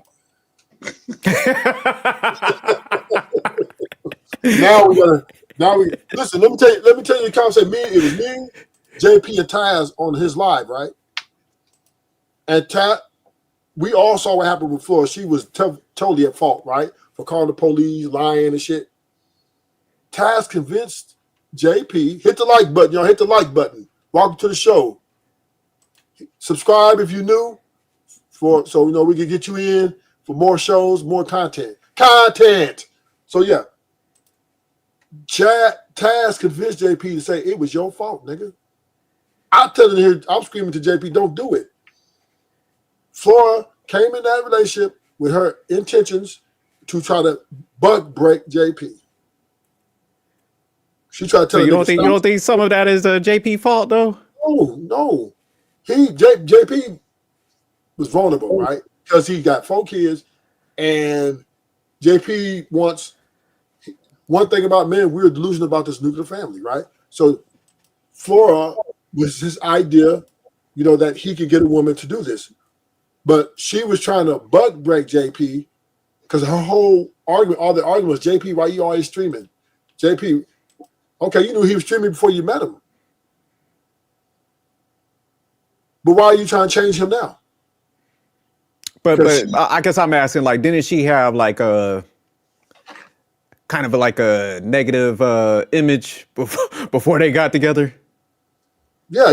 She's a nigga. Yeah, so that's what I'm saying. That's where you got to kind of fault him if that's the case. But that's not what I'm saying. That's.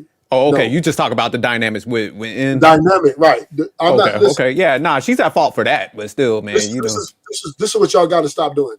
Every relationship is a gamble, no matter what. And he gambled bad. He took a bad gamble. All right. Because if it was working out right now and they were happy, we were like, "Oh, good job, JP. Good job, Flora." But the reason why it didn't work because Flora didn't want to make it work. It wasn't that JP didn't want to make it work. And I thought, honestly, in totality, if Flora was to be less combative and be more of a team player, I think she was for his situation, I think that's what she qualified for. She didn't qualify because she don't qualify for no elite nigga. She talk too much, mouthy, and she don't look that good. And too many young bad bitches coming. So the niggas better pay the bad bitches and surpass her. And then the average man, she she's gonna run the show, right? And niggas ain't care. Flora's a tough dude. She's like Mike Tyson. She's a woman, female version of Mike Tyson, right? Damn. And she get with nigga, she's gonna punch you out, nigga. So she's the type of woman that, in my essence, JP was the best candidate to try to make it happen. But at the end of the day, it was her fault. I'm gonna give her 98. The only 2% I give JP is he married her. I would have made it. I would have gave it more time, right? I wouldn't have put no ring on the finger. I would have had to give it like a year or 2 years to see if our compatibility level could sustain, right? Okay. But he didn't do that, right? He went with the flow. He obviously had feelings for it, and he's like, "Fuck this, I'm gonna go for it." And JP, he's the type of gambling guy like that. So okay, I ain't gonna be mad at him because that's his character, right? To gamble on something he really loves or feels that's good for him, and ultimately became bad for him. So I'm not gonna sit here and say, "Nigga, it's your fault, nigga. You should have chose better." No, I would say this to Flora: she fucked up because now she won't find better than JP, in my opinion, with her built, right? The way she acts. So, but Taz convinced this nigga to take full responsibility for Flora's actions, and I couldn't believe it. Yeah, I wouldn't say you have to take accountability for her actions, because like I said earlier when we first started, it's like, man, adults got to take accountability for their own damn actions. But like you said, if he kind of knew some of that stuff going into it, then you do got to take accountability while you went down that path. Like, no, that's not accountability, sir. Why you made that? Nah, because it'd be like, let me give you an example. Say like I got with like a Cardi B, would y'all be fucking shocked if that didn't work out? Nah, you'd be like, man, she had a lot of these traits that exhibited like probability that shit won't work out. So I got to take accountability why I selected that. No. That's not. I'm not gonna. Come on, Ruthless. We got to stop coddling people, man. Let me help you why accountability is not, because he's not breaking any laws here. He is. You could, and this is where I think.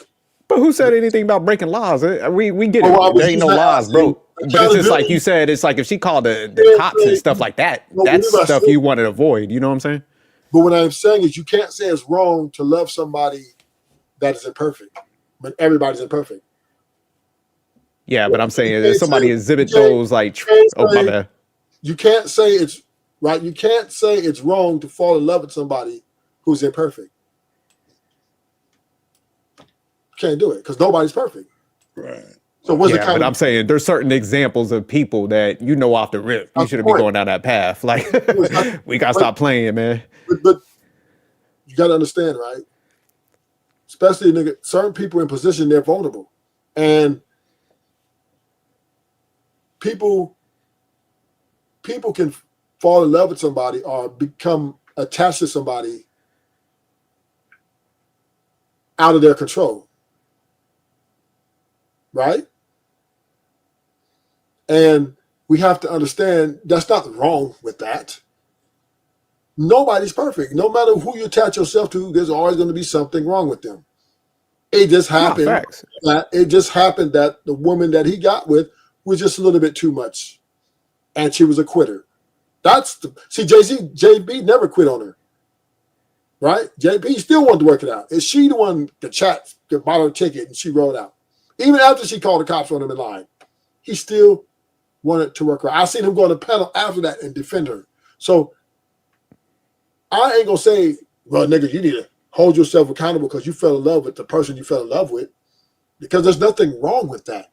Now, is it a dangerous thing that can happen? Yes, but that's part of life, right? It's part of life. You take the L's. Nah, nigga, we know. If you ignore some major red flags, I'm not talking about, like you said, nah, everybody's imperfect. So I get that. People gonna have some flaws and you are taking some risks. So I understand it. But when you look at somebody and they like a 98% risk, like you can't go down that path. I'm sorry. You do that, then yeah, you fucked up making that decision. No. I'm gonna say this, right? You gotta understand JB's background too. Floor fit perfectly in, because that's what his type is. See, you can't tell nobody what their preference is gonna be, nigga. Everybody ain't gonna like a corporate or well-raised woman. Some dudes are attracted to ratchetness. True, but like you said though, to answer that question, you do whatever you're in is your situation. So you're automatically accountable for everything you're in. If he chose her, that's his fault. No. No. I'm not saying accountability. Accountability means you did something wrong. No, he didn't do nothing wrong. The choice was wrong. It just didn't work out. Now, if y'all want to look at it at a business perspective, I'll give y'all this. I'm gonna give, for the sake of argument, right? Ronnie and Savage and Richard, for the aspect of business, from a business perspective, I would say the accountability then comes in. I made a poor business decision. I will give you that. But most relationships is like business. Yeah. Especially marriage. Yeah, once marriage transitions to business. So yeah, I agree with you. You know what I mean? Most relationships too. You know what I mean? Yeah. Relationships are, well, we know it's transactional, right? But marriage actually, yeah, you're right. So it's all business, right? But I would see, but once again, if you can look at a business perspective, but most people, when they get in these relationships, don't, and this is ruthless rhetoric. Thank you, Savage, for bringing me to this point. Golden. We as men have to stop looking at women as fairy tale Disneyland princesses. We're gonna live forever. Forever, ever.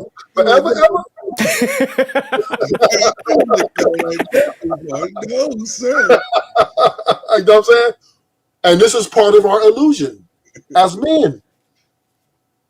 Well, some of us, man, because this no. No, we know. Some of us are growing out of it, right? Yeah, this is hell no. But this is, as Savage, this is part of our illusion.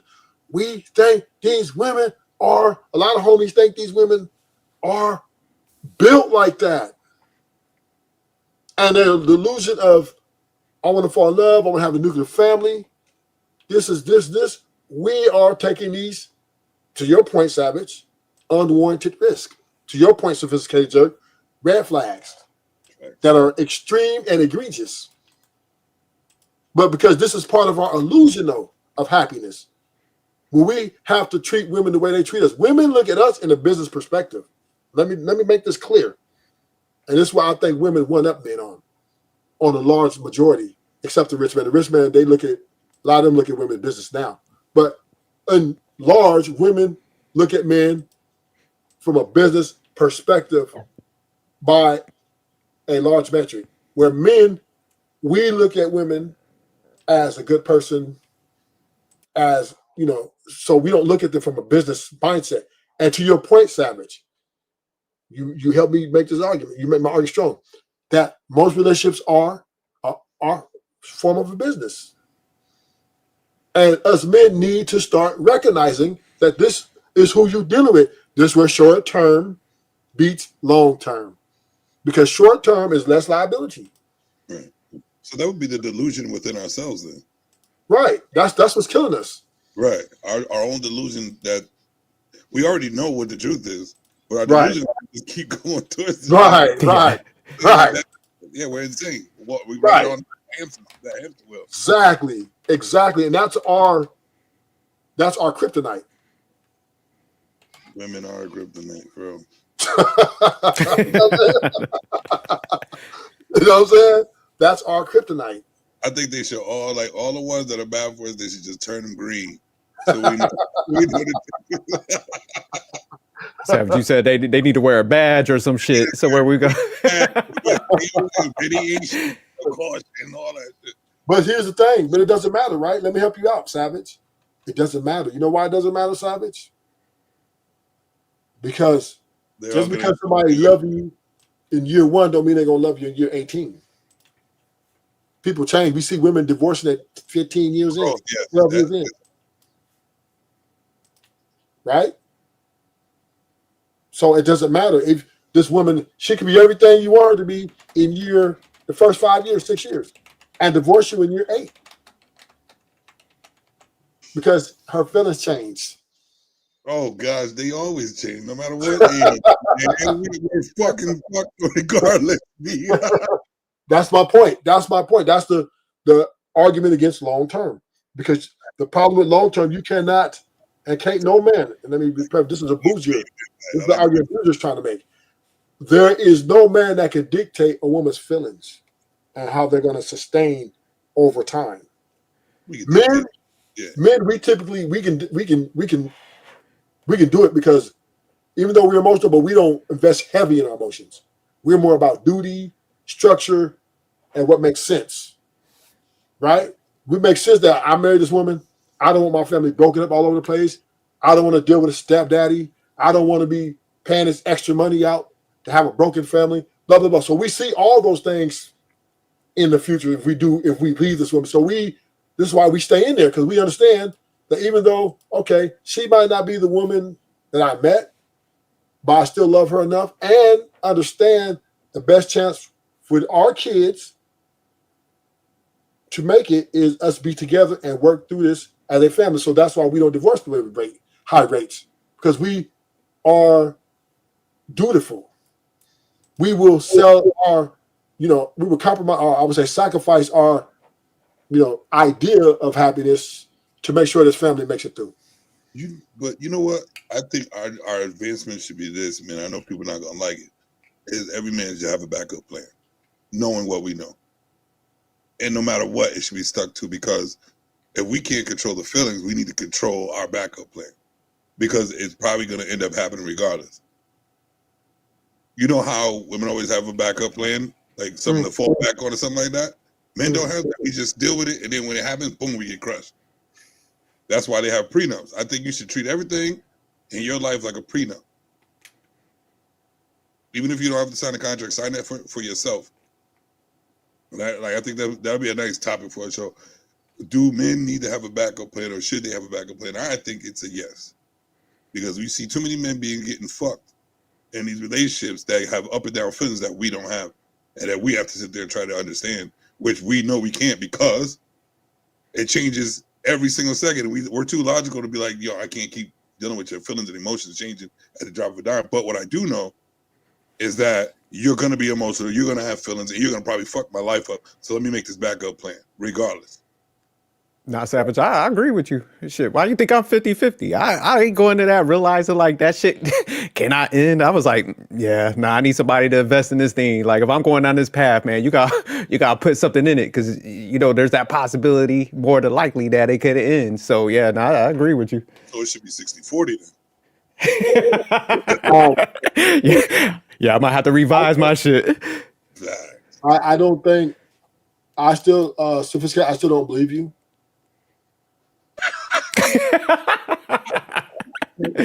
Wow, man. Rufus was saying, hey, he don't give me no love on this. He not gonna listen. I be his go out. He ain't gonna let. But shout out to Rufus though. Yeah. No, I don't believe you. I think because you're the high earner now. No, we both earn high. We always made it. It's weird, man. We've always made around the same amount. So yeah. You lead by a few dollars. That's how you get your flowers. Man, I think if you grab a female when you're young and y'all build with each other, I think it could override a lot of that stuff. I believe that you take care of the master bills. Nah, man, I'm telling you, I believe that because there's just no way a man can give up that type of power to have her say on everything. So to have at least the go ahead vote, you have to take care of something extremely more than her, and that's the way I believe men operate. I just don't think a man goes here and they go half down the middle, and then she always got every motherfucking inch on every motherfucking mile. Nah, see, that's why I think men fuck it up with that mind. Because first of all, man, you got to be confident, which I feel y'all are. But it's just like, you should have never allowed nobody to disrespect you or not listening to you. So if that ever happened, you should be exiting off ASAP.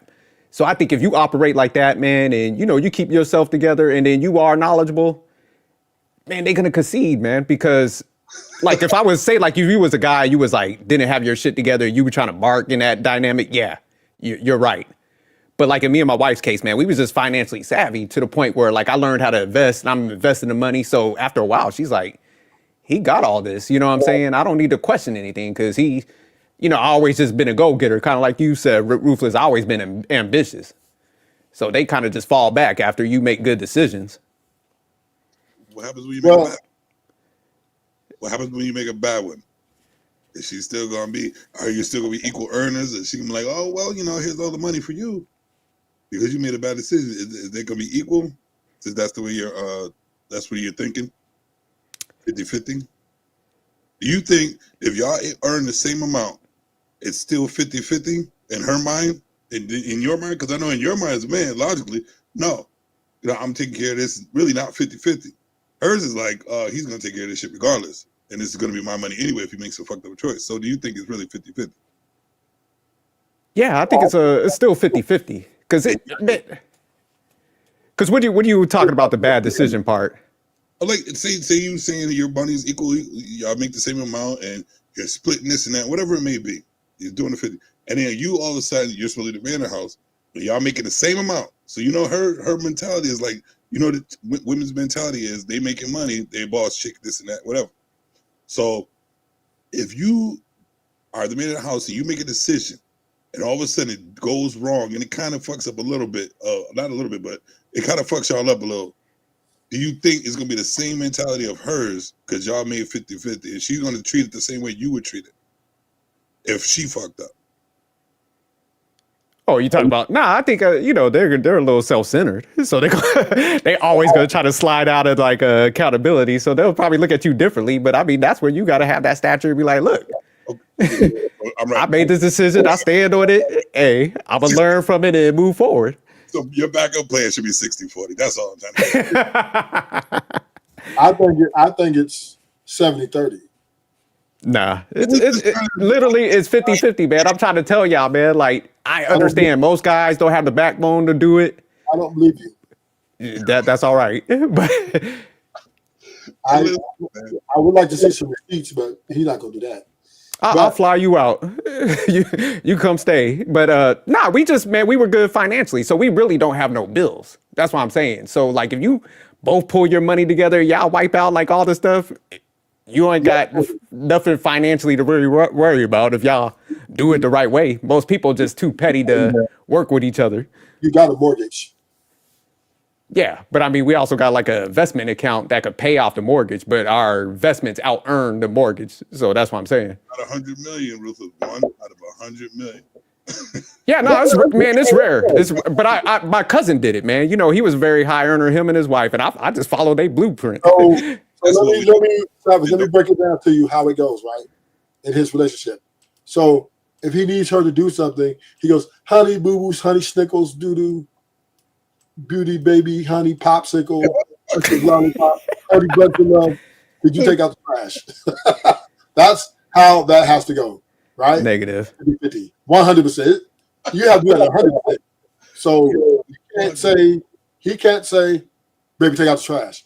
That will create a heavy artillery coming from her gun, right? So, yes, I agree with him. He's honey bunches of love, snickle pops, honey baby love you, don't love you back, kiss, could you take out the trash? That is how that got to go. And negative. No, positive, 100%. So that's how y'all gotta operate. That's that's how you operate in life, man. When you was around females, like, please do this. No, I don't please do anything. I say, no, I don't do any of that, right? Because that's why I don't marry, right? Because I understand. But you was in long-term relationships, so you was in long-term relationships. You was also submissive male shit. But this is the problem in our relationship. Because I'm a strong personality, I'm very forward, and I don't like women to be forward with me. And we bump heads a lot. That's why our relationships end, right? Because I would, if I tell her no and she keeps bugging me, I'm gonna get rid of her ass. It's just the way it goes. Exactly. Right? That's what I'm trying to tell you. So you held that stature, so you don't tolerate shit. And I'm pretty sure Savage is the same way. But you, Ruth is a little bit more. But you, honey, bunch of love, Cocoa Puffs, my crown queen, Rick Boyle. Could you pick those diapers up, please, honey? Scrub some. And then she'll let you know, don't make this a habit, nigga. So all I'm saying is, yeah, I agree that married men, that's how they got to move around their house. They're not the leaders. They share. She thinks she's equal to sophisticated jerk because she thinks in her mind that her money is equally as powerful as his. She thinks she thinks she's on his level. So therefore he has to speak in a third party voice. Ruth is stupid. Nah, I think too many people, man. I think too many dudes be nervous of females, and they think, oh man, if you step in this dynamic, this is gonna happen. It drives me crazy, man, because that literally means that you're a guy that's kind of scared of some chicks, and you tolerate disrespect. I don't. I get it, man. It's rare, but trust me, I'll be by my damn self before I allow anybody to disrespect me like that. But I don't disrespect my lady like that either. So it's, you know what I'm saying? See that? I said thank you.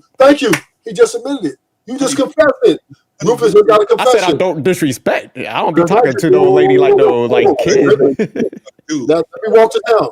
Let's walk this down, Savage. We gonna walk this down, right? Let's walk it down. Let's go. Giving orders. So I think you're former military, right? Sophisticated jerk. Yeah, I'm former military. And Savage, you former military? I'm just a guy that. But you're street. But you're from the streets, right? Yeah, there we go. Okay. So we understand that giving orders is not disrespectful. Just giving orders, correct? Facts. Repeat that. This is Sophisticated jerk just said, I don't give orders. I don't disrespect my wife like that. I just said so. He's basically saying that giving orders is disrespectful. If you just try to, right. That's what the women have tamed men to believe. That you can't talk to me like this.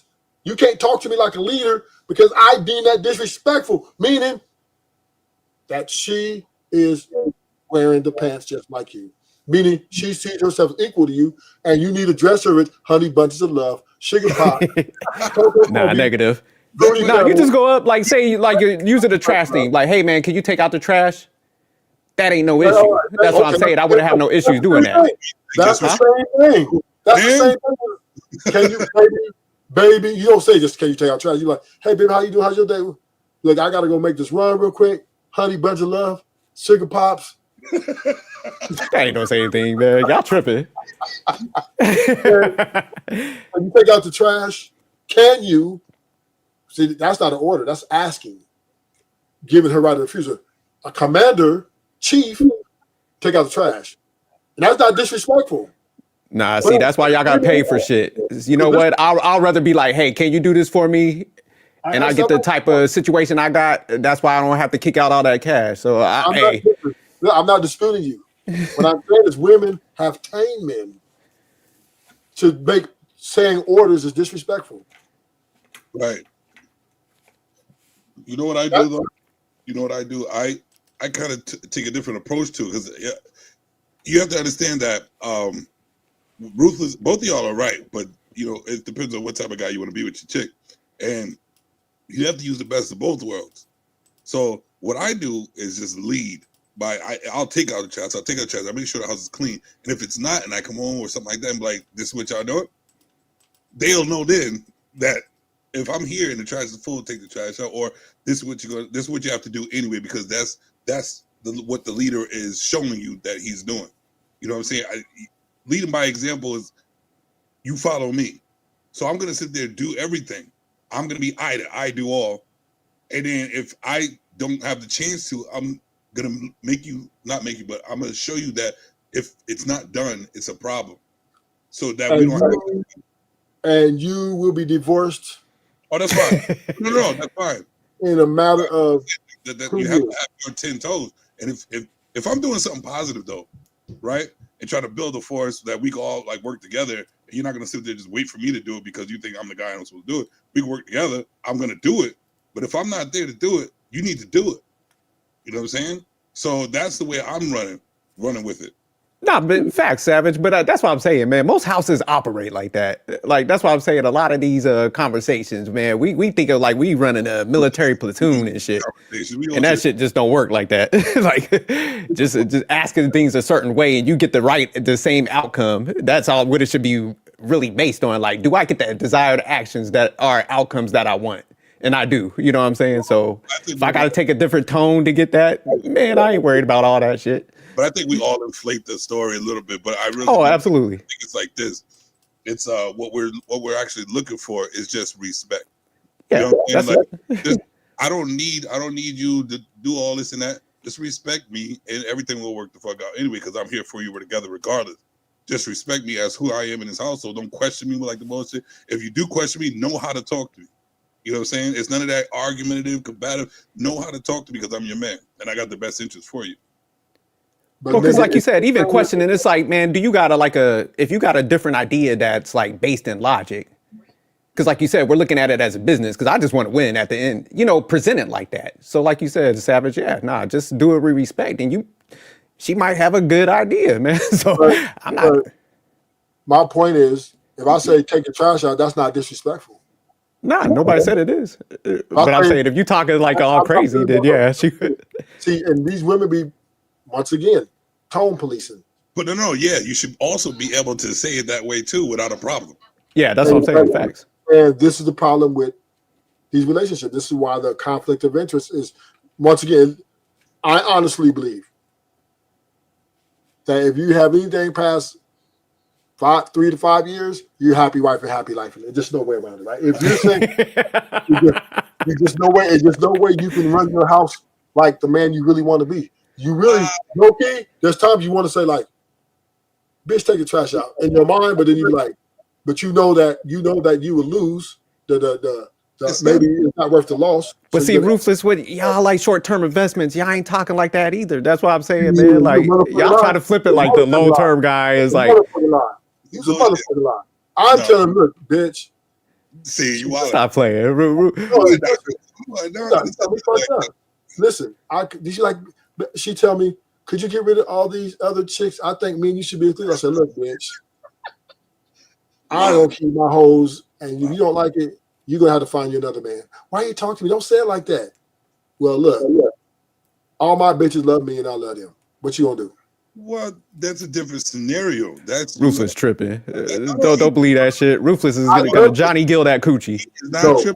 Baby, listen, I apologize. I don't raise my voice. You want me to go get you this tennis bracelet? I promise. That nigga be right at Zell's. I'll put that on my mother. I'm not multiple women, so he could do that. But if you have one you do, like dealing with, you're going to change how you're taught. You don't really, if multiple women, you don't have to change nothing. It is what it is. That's what I'm doing. But with one, you have to deal with this whole time you're gonna be with. Sometimes you're gonna have to, take your time and say this. But you should be able to say anything you want to without a problem. Most of the time, we stop what we're saying because we don't have time to deal with all the mouth. Yeah, facts. That's it. There's no time. I don't have time. Like I gotta cook dinner. I go somewhere. And this is why I think marriage weakens a man. No, it makes you because you have to make it work. I can't not agree with him. It weakens you. It weakens your position. It does. It doesn't make you no punk, and I'm not saying that. So let me make sure that I say that right. It doesn't mean nigga gonna come whoop your ass, take your shit. I'm not saying that. But it weakens your position in that relationship because then you're basically tailoring who you're not to be who she wants and not who you really are. That to me right there is an indictment on, okay, happy wife, happy life. You know what? Anything to keep this shit to working. Hey, I got to do what I got to do. Because, and once again, I'm not trying to shame you for this. I'm saying if you can do it, and sustain it and keep your house in order, hey, now I don't think it's healthy. Be honest with you, I don't think it's healthy. But because sometimes you go in that room and you hit the walls, you beat up a couple pillows and shit. But you do what you have to do. You do what you have to do to keep it work, to make it work. And this is what men do. This is why the women obviously get the higher number. Extremely high number. So we say average man divorces wife, what? Maybe 20, 30,000 times a year. Women at 800,000. That's a great disparity. So understandably, men are in sexist marriages and they still won't leave because they understand that men value the nuclear family more than women do. Well, that part I take they're definitely weak on that part because if you deny me that, I'm taking it. I don't care. You're my wife. I'm taking it. Savage ain't having it. Yeah, nah. No, you're not gonna deny it because here's the thing: the first time I'll warn you once, you would deny me. Guess what? Somebody else could do that same shit. Somebody else could do it. So now you go out and get you some extra coochie, right? Now she's going to find out, and then she's going to exercise her authority as your wife or girlfriend even, and be like, nigga, did you just do that? You fucking that bitch, woo, woo, woo. And so two things are gonna happen.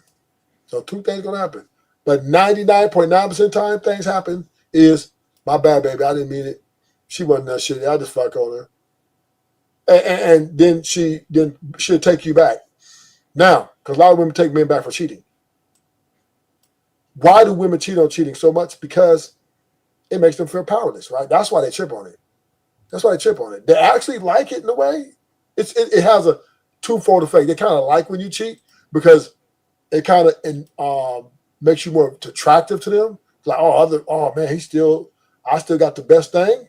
But then there's a double-edged sword to that. You know what I mean? That she doesn't like her power being diminished, right? Because the woman's greatest power in any relationship or marriage is her coochie. And you going out and getting some more coochie takes away her power and makes her feel powerless. Because now that's why she trips on you about it. She likes it, but she doesn't want to let you know she likes it. It turns her on. That's what's crazy about it. It turns her on. It makes her want to fuck you more. It makes her want to do you more. Because women are attracted to men that have multiple options. Everybody know this. If you ain't got no bitches, you ain't got no witches. These women will not fuck with you. They're like thinking you weird if you don't have options. Plus, your wife, she liked that you went out and got some extra coochie, but she ain't gonna tell you that. So she's pressed the line because once again, she wants to have the stranglehold over you. She wants to control because this is her power of coochie. And if you make her feel powerless, that's why most women won't leave you till you cheat these 4 or 5. In the Cardi B case, 20, 30, 40, 50 times. She waited, 3 years? That nigga Offset was running amok. Right? And she still stayed with him. The only reason Cardi left Offset is because Stephon Diggs touched her heart. He touched her soul. That's the only reason Cardi left Offset. The only reason she followed the paperwork. Because her feelings were compromised through him probably caping. Man, I don't know why he do you like that. Girl, I'll never do you like that. He's such a, right? Because maybe he wanted her for himself.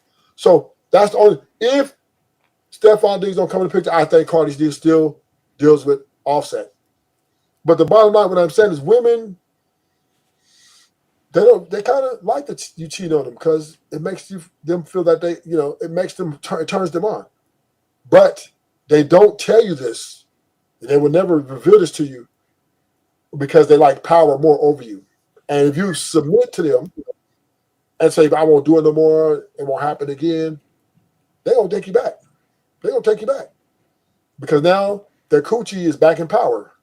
Now they, you know what I mean? And now because what's happened? When you fuck up and do something, what did they leverage against you? Sex, nigga. Oh, they can't beat you up. They can't outmoney you because they don't share their money. They know you're pretty much paying all the bills. So they ain't even trying to fight that with you, right? Because you got your own money. And they can't physically impose because they know that they just can't win. So what they got? Their coochie, their vagina. And this is what they leverage. This is what they leverage against the man when they want to put him in check. So that's the only reason they chip on it. It's not that cheating's actually a bad thing. It's really not. Women actually like it. It's how you do it. Huh? It's how you do it. I would say no. It's y'all better stop listening to Ruthless out here. You going to cheat? Them hoes gonna be cleaning out your bank accounts. They filing pay. They getting that lawyer, that high paid lawyer, and they coming for the juggler. So here's the thing. since you said that statement, sophisticated. 30. Fact Savage. Brady didn't cheat on his wife, and she still tried to clean out his bank account. Oh yeah, no, there's a good chance they're gonna do that anyways. But you damn near you putting the force behind it. If you go to the number, but she's still doing the same thing. Infidelity is not the number one reason why women divorce. That's what you're missing. But say it again. Say that again. Infidelity is not the number one reason why they divorce. Okay. No, it's not. I think finances. Okay. Finances is number one. Finances. But it's one of the top ones though. No, it's not. I mean, infidelity is just an excuse they're using because their feelings have moved on to something else. It's never that they're not leaving you for actual cheating or finances. It's that they don't love you no more. That's why they're leaving you. Has nothing to do with your finances. Has nothing to do. But that's just they got to give the court a reason. Some of them just say irreconcilable differences, right? But really, truthfully, if a woman feelings are tied to you, you can cheat 100 times. She'll take you back 100 times. If she really, y'all put that philosophy to work. Y'all let me know how that work out. We got proof of this. What are you talking about? We got proof of this. We got evidence of this. We got several men having several bitches, and his wife stated, Bill Clinton is the number one motherfucker. He get his dick sucked in the Oval Office, doggy style bitches. Hillary said, "Nigga, clean your suit up, nigga. Let's go get this presidency, nigga." Oh yeah, you got some instances, but I'm saying you also got a lot of them where they go for that juggler. So this is why white women don't divorce as much as black women, because white women take her white man who's cheating and doing the same thing that black man doing. She said, "I picked a winner. I don't give a fuck about him fucking another bitch. I'm trying to get this bad. I'm trying to get to the top." So if my husband Bob goes get us some extra coochie, I'm gonna let that nigga know that, hey, don't let this coochie get away don't let this coochie get in the way of our greatness. White women got it. White women got it down the best. I'll say they're the best. They were taught that way. They were taught. Yeah, facts. All right, y'all, man. I gotta roll out, Rufus. I'm gonna try to pull up on you later, man. Shout out to you, Savage, man. Y'all. Be easy. You know you can't pull up later, nigga. You got wife time, nigga. You gotta check in, nigga. That's where you going. She behind him, looking at him like, are you done yet? Yeah, y'all go to hell, man. No, but all right, y'all be easy, man. All right. So that's the thing, Savage. These women, right, like white women, if their man is powerful and is a winner, they don't give a fuck about him. But Hillary Clinton said, "Fuck that. Fuck that. I don't give a fuck, Bill." And this is public, right? Right. This nigga definitely got impeached. And she stood in there because she said, "This nigga's a winner." Yeah. But black women and Latinas, they're stupid, right? They get winners and still divorce them, right? Because they just don't look at the big picture, right? They just look at like, it's me. White women feel the same way, but white women want to win at all costs by any means necessary. The whole lifeline was bred for the longevity. Yes. That's how they know. Yes. The white women are the best at this. But now here's the thing about white women. Sneakier than a motherfucker. But he better not tell him ever make her think you fall in love with one of them bitches. She will crush you, nigga. From the inside out. Yeah, you will be broke and on the street, nigga. You went from a Lamborghini to a Honda Accord. And everything you taught her, she'll use all against you too. Yes. That's the thing about them, right? But you get white women say, long as you winning, I ain't tripping on you get no extra pussy. I ain't tripping. Long as we winning. I got to win though. Black women, they trip. Latino women, they trip. Asian women, they don't really have to worry about this because Asian women are dog walking Asian men with ease. So Asian men are just easy money, easy work, right? Because they understand. They live differently. because they understand that it's not even about the dog walking. It's not even about none of that. It's about what is it? The family. If they are all family oriented, so it's just you can do what you want, but your dog was going to help the family. Me letting the dog walk, but when it's time, shut it down. You're wrong. These Asian women just as savage. It's just Asian women, men aren't as desirable as white men and black men. And they take advantage of that. So they take advantage of that. So they don't have to really worry about him cheating because the other bitches don't be wanting like that anyway, right? So they just take all his money and make sure he can't go buy another bitch. I'm telling you, these Asian women are savage. But they don't have the what was, I guess people are saying that they don't even have the equipment to even go do some shit like that, to even make it desirable or worth it. Right. The Asian men are the least desirable men of all the men. Yeah, so they can find money no matter what. Yeah.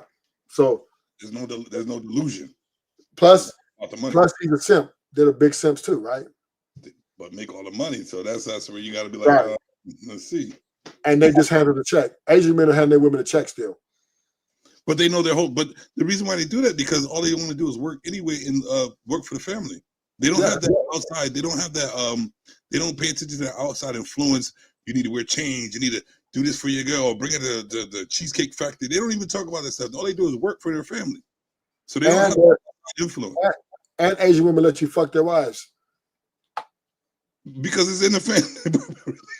They'll let you fuck their wives. You know what I'm saying? They'll let you fuck their wives because they need to be pleased, and they right. can't do it. Right. They won't. The longest they do anything to make their wives happy. Facts. Because they need that money for the family to roll. No. It's just Asian men are. About it though, bro. They're high earners too without a woman, right? Right. But they get women. Women are their masters. But you can't. But because they can't do what black men can do. They can't do what white men can do. But what they can do is they can develop a system which they're winning in, is to keep their legacy top notch, which they are. Yeah. And in the long run, they got the minds for the longest jeopardy. Is in the long run they're going to be the survivors because you see how they look and you see how they age, you see how long they live. Yeah, they're the ones winning regardless because they're not worried about the dumb shit that we're worried about. Yeah. So so they have the incentive to let their wife run them and dog walk them and all that shit because it don't matter. It's gonna build for the family. I don't know if it's best for them, but you're right. I do agree with you that they don't have no problem with it. As long as they got the marriage, they're happy. They're even if their wife wants a big dick, they'll let their wife go get a big dick and come home. And yes, Ubu, sit, Ubu, sit. So, they are. Here, young fun, take this. Yes, sit, Ubu, sit. So, hey, man, Asian boy, I don't even. Sometimes they don't even look me in the motherfucking eye. But I had a Filipino. See, you know what? I can't do it. I can't do it because I'm too Americanized. But I respect how they live because they don't really care about themselves. They care about themselves enough for their whole family, and that's what's up. That's like a life of a wolf right there. You know what I mean? Like just the way they do things is all. But they also women talk shit about them too. Bitch ass nigga. What's important? They wouldn't be talking shit though. They do, but bring, you go right in the fucking head. Do these nails and make sure this money take care of the whole family legacy. These men don't care. They be like, listen, life didn't give me no big penis. Life didn't give me good looks. So this is what I have to deal with. Yeah, that's a good point. Yeah, that's a good point. You know that's a good point. Yeah, point made. That's a good point. They have to take their money to get what they want. And we're sitting up there. We actually, as melanin skinny people, we are giving almost all the godly features. You know what I'm saying? So and all we care about is the dumbest shit in the world. And that's good point. Good point, Travis. Trying to progress. This is what I think black men is, right? because we are blessed. See, the white man is already caved in. The Asian men caved in, right? Mm-hmm. The Indians, Native Indians, definitely getting crushed. The Indians from India, the Palestinians, all them over here, when they come over here, the Armenians, all them. Okay, I get you. Right. They get crushed.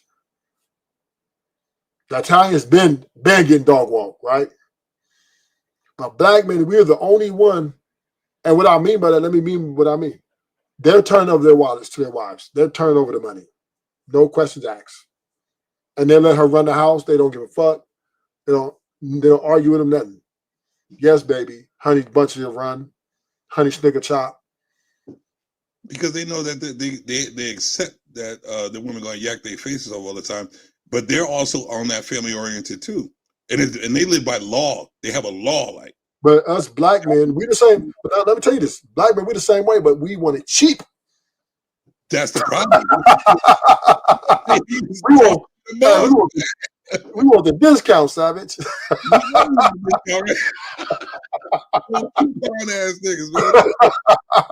We want the motherfucking cheapest shit. We want the Walmart bitch to accept these Walmart shit. Right? Yeah. That's we want to lead with our dick. That's what we we want were to lead with our aesthetics. That's what we were taught. So to fucking fight the cycle. So that's why we're fighting right now as black men. We're fighting in these circles about y'all men. So don't leave with your wallet, right? Right. But then on the low key, they go to strip clubs. Well, because black men are afraid to I'm gonna say it straight up. I don't care. Black men are afraid to lose a chick. Yeah, that's right. But we still love. They're afraid to lose that. The attention. They're afraid to lose. But we still get divorced the most. Because we're guys, we got all the options, bro. No, that's not why. Because we're cheap. We don't. You know what I mean? We don't. You know what I mean? We feel like, why I got to pay this? You know what I'm saying? That's why we're highly most divorced out of all the races. Our women leave us the most. That I don't want to get down a rabbit hole, but that's why I think of us, like, if we're so naturally nonchalant about bullshit and we still can get it done in the lowest form of ways, that's how I know that like they're suppressing, like there's an entity that's suppressing our godliness, and we're working with them by being dumb as shit. That's all I'm saying. I don't know how you want to. But the thing of it is, our women are leaving though, so it's L. Because you know what? That's what I said. We're worried about it. Let the mother. No, it's not that. It's just that we're. How I want to say this. See, this is how women are, right? Women, they want you, right? And they want a successful man, but they want that man to treat them how they want to be treated, not how he wants to be treated. And we're the last man that's treating our women how we want to treat them. And this is why they're divorcing at the rate they're divorcing us. You get what I'm saying? Yeah, I get you. Hold on 1 second. Yeah, we want to hold the dollar more. We still holding our. Well, bitch, you gonna Gucci purse, but I'm gonna get you this Coach purse. I just think if, to be honest with you, we have the ability, and the things that black men are worried about is the lowest form of shit. You know what I'm saying? Like, and I'm not gonna say because we can't say everybody, but I'm just saying if we all came together and did the same shit, we could change mostly everything that's going on. Because with our downfall is we're letting everything manipulate us. We're letting everything guide us to a place that we don't need to be. When we see it right in front of our face, and we're still willing to fight for the dumbest shit ever instead of ourselves. Well, the problem with that is we cannot help our nature, right? You can't help natural. Black men, we are by nature soldiers, right? See, that's what I was forgot. We are, but that's why we're not progressing as fast as we need to, because we're No, losing we're not progressing. we're losing what we are. We're losing that soldier mentality.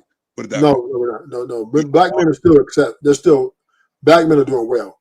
We're doing very well, but we're not doing as well as we could have been and should have been and should be. We're like, I mean, we're right up there with everybody. The only one, I mean, you know, nobody's passing up the white race. That's our problem. We're right there with them, and we're Well, bigger. we because of number, we're low in number. That's why we're the minority. So we're not going to pass up nobody. You ever seen the 300? Huh? They were against the world. The 300 was against the world, and they put a whole big ass dent. And everybody, the 300, they like the movie. I'm using an analogy. We are less, like not less. We are the minority. We are not that many people, but it doesn't matter if we all stood tall. The small amount of us stood tall on what we really are, as godly as we really are. It wouldn't matter who's in front of us. It doesn't matter. We will not. No. Yeah, but we're succeeding though.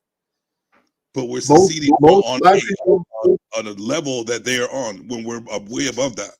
Most black people are doing very middle class. So but black people, if we really thought about it, that's unacceptable to us. Well, I mean, I ain't trying to do a jail time to try to please nobody. So I'm gonna stay happy at middle class, right? I'm talking about that. I'm just saying, as mentally. Yeah, I'm just saying, right? Imagine the majority, like imagine, like, all right, so you're saying that we're doing very well, right? Yeah. But you see the ratchetry that's keeping us low.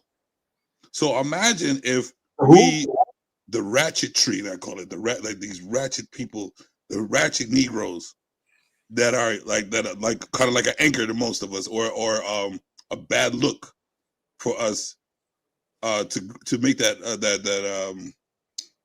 step ahead. You know what I'm saying? Yeah. Our ratchet thought process and behavior which is keeping us level to people that we shouldn't be level to. So I'm a little confused here. So you're saying that we're happy. You're saying we're doing well, but you're saying we're doing as well as everybody else when we're better than that. But but are you saying that the poor people with all the let's say ghetto mentality, all the ratchet is holding us are holding us back? I'm not even talking about the class. I'm talking about as us, like our being, us as our being, what we're capable of doing, because we are actually succeeding on our lower.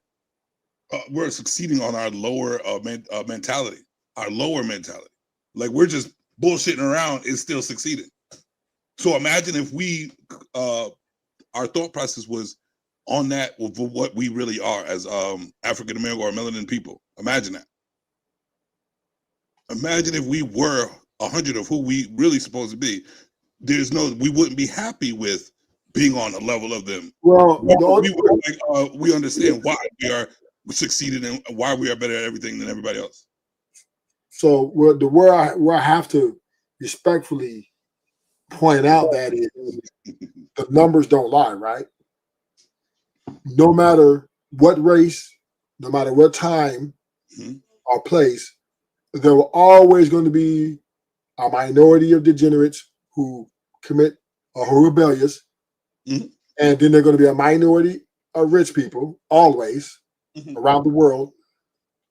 Anytime you point out, and the average person, no matter what race it is, we're going to live an average life and make average money. Okay, so that's just that number has not changed. Maybe it ticks a few ticks left, a few ticks right, but ultimately 85% of Americans will be average earners until they die. No, this is not optional. They want, because that's what we're taught. That's a good way to live. This is standard though. This is standard across the board. Yeah, no, that's good living. What we were taught. Yeah. Instead of being more, because if you really think about it, Ruthless, think about this. Think about the natural thought process of a regular human being. Right? It's minuscule. It's really, and you can see because most human beings are contradictive, oxymorons, and contradict everything they do right in the same breath and not even realize it.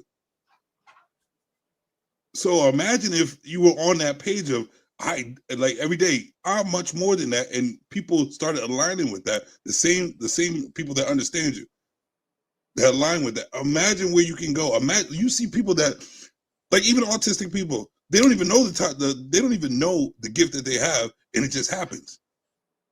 And it's in regular human beings, but we just sit there in our stagnant, average, thinking like bodies, and not thinking above that. You are given a gift that you don't even know about. Like we're acting like we're supposed to be just average people all the time. Like we don't even know about ourselves to even think that we should just be average. Like that's what I'm saying. We grow to learn the same shit that people are teaching you. When you see other shit going on, that's way bigger than that. But we're just like, oh well, I'll live my average life. And because it's normal and that's how you can survive. But fuck that survive. Like but push yourself to the limit. And we don't do that. And that's why we're able to sit there and have these little minuscule conversations when nobody's even seeing their thought process of how they keep fucking up, the domino effect of why you live in the same dumb life you're living. Nobody's trying to put themselves above average. So ain't nothing wrong with being average. Average is good. Why? You have everything you need. You have everything you need, and most of what you want. Because I mean, we do have to understand that anything past that comes risky. Crime. And yeah, you're taking it as in like. So, but let's get back to this. My bad. This is the blame man game on the women part, right? This is part of it, right? And look at economic efficiency is excellent. Great credit score. You have a house, a couple of cars. Okay, who cares? A Honda and a Jeep. All right, you got all the food you need. You dress up to par. You may not be designer, but shit, you're still able to rock some Nike, some Adidas, some Polo. I mean, you still are considered a success, and we have to learn to understand. And this is the expectation that women, come in with to these men, right? They're thinking that, oh, well, average is not good enough for me, and the women have adopted this mentality, and in this mentality, they're now sabotaging what you would call a healthy dating session or a healthy courting process. So we have to be careful with this ideology of, and I understand everybody wants to strive to make money and be better, right? Nobody just wants to really settle for being average. But you just is comfortable. It's good. It's all right. Yeah, but the thing about it is we got to understand every homie ain't taking no penitentiary chances. Right? Most people who make that into your mind. You got people scamming people. The biggest people who make the most money are the criminals. Just keep it real. The corporations are thieves, right? The government is taking shit. The richest people, they're thieves. They lie. They cheat. They take money. Right. That's the number one gatherer of wealth and resources. But aren't they able to do it?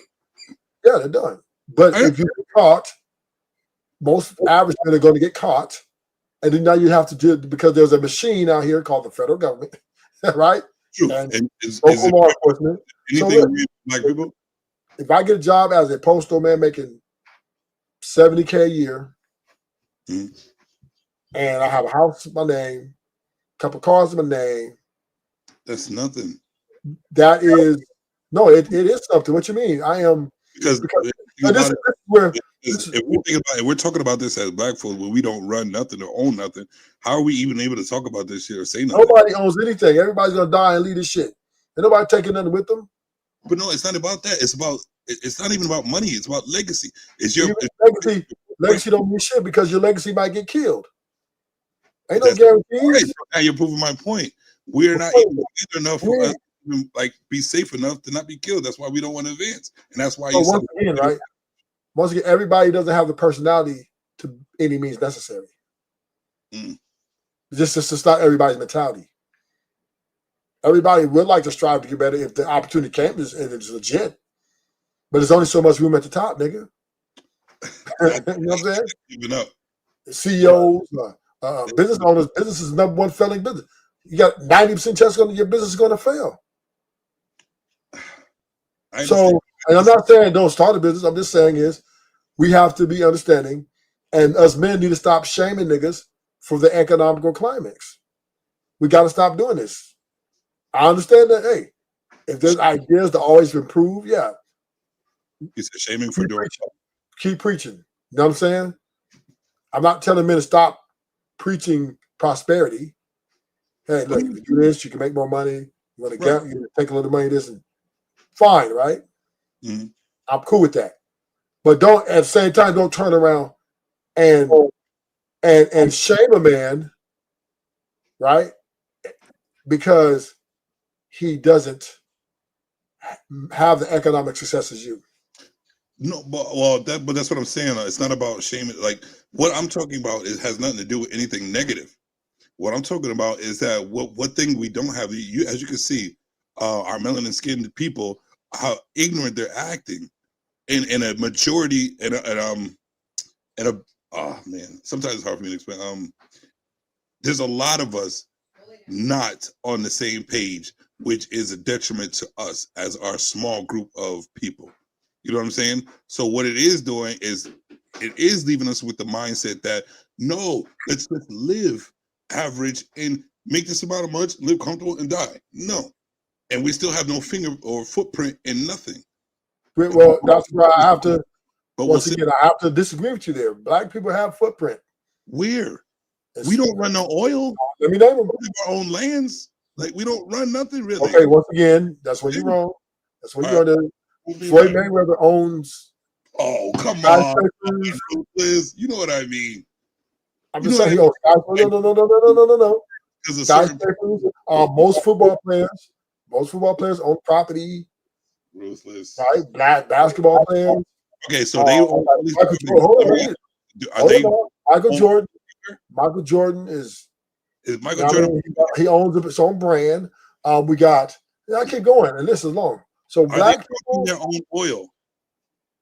You don't need the oil to be. But how important is oil?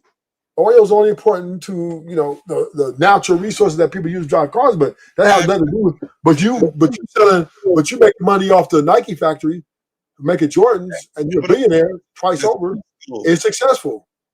Oh, it's successful. Let me make this clear. Average money don't make you powerful. No.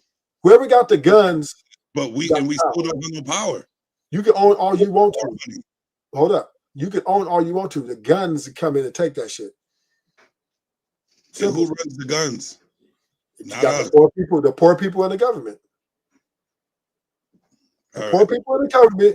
This is why the Beverly Hills niggas are going up in a rob and taking shit. Do you think that if knowing how talented we are as the people that we are, right? And I'm only talking about the melanin skinned people. Knowing how talented we are nonchalantly, do you think that if we changed our mindset to work as one, that we could be like the 300? Oh, no. No, you don't think so? Nope. If we weren't always fighting each other and was able to stick together on the same page to fight everybody, not fight, but fight for our footprint on earth that we don't have. Because our only footprint is slavery. And that's not even succeeding.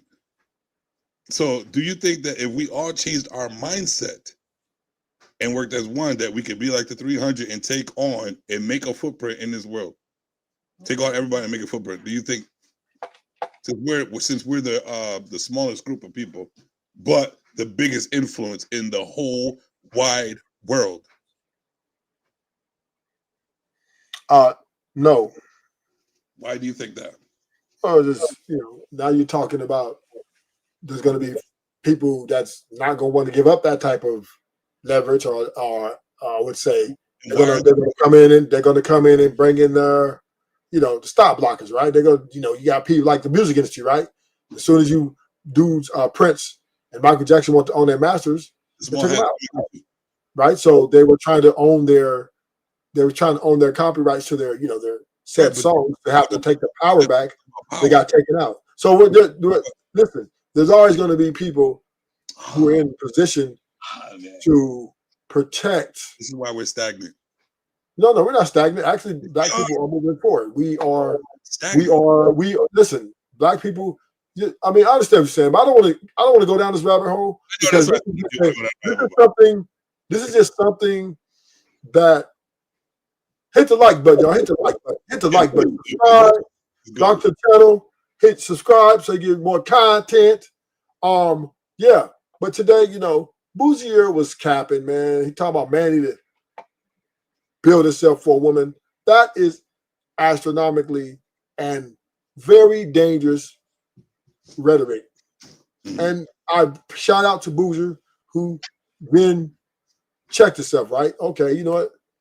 The chat checked him, then he just like, yes. So we know that a woman and a man, when we're meeting each other, the man need to be who he is, and he need to be transparent about his intentions and who he is, and stand 10 toes down and don't try to change for nobody. And women, same thing, right? If we're going to be transparent, let's be transparent, right? Let's do it. Don't get mad. Don't get mad when I tell you I don't believe in marriage. Don't get mad when I tell you that I'm going to have me my way like Burger King. Don't get mad. So I'm going to let my nuts hang too. And I'm not going to bow to no woman's needs or wants. I'm not going to sign up to live for nobody else's happiness. I'm going to live for my own happiness. You got to get your own happiness. And we want to come together and have a great time. Let's do it, baby. What if more men did that? What do you think will happen? Shit, then the women would probably turn gay. Is that why they're all turning gay now? Yeah. See, all right, so it's working. But guess what? That domestic, because they said that there's more domestic with women on women than anything. So we're gonna realize that you need to fear themselves more than they fear men. So let them get more years of this domestic with getting beat up by other women, and guess where they're gonna turn back to? Yeah. So that's what I'm trying to say. And on a bigger aspect than just that, R300 can have a footprint. But that's all I'm gonna say. I'm gonna leave it at that. Yeah. But I gotta because now my girl's looking behind me since I'm a simp. My girl's but I gotta go. I gotta do some things. I want to go out tonight, and I gotta get the house cleaned up. You got your girl there lurking with her whip, her slave whip. No, babe's cleaning right now, and I'm such a simp that I want to help her clean. I ain't simp. That ain't simp. I know that's me being who I am. But Ruthless, let's rock out, man. Hit me up. You got IG? Yeah. Hit me with the IG in the private chat real quick, and I'll let you up and let's work. All right. All right, brother. I'll check you.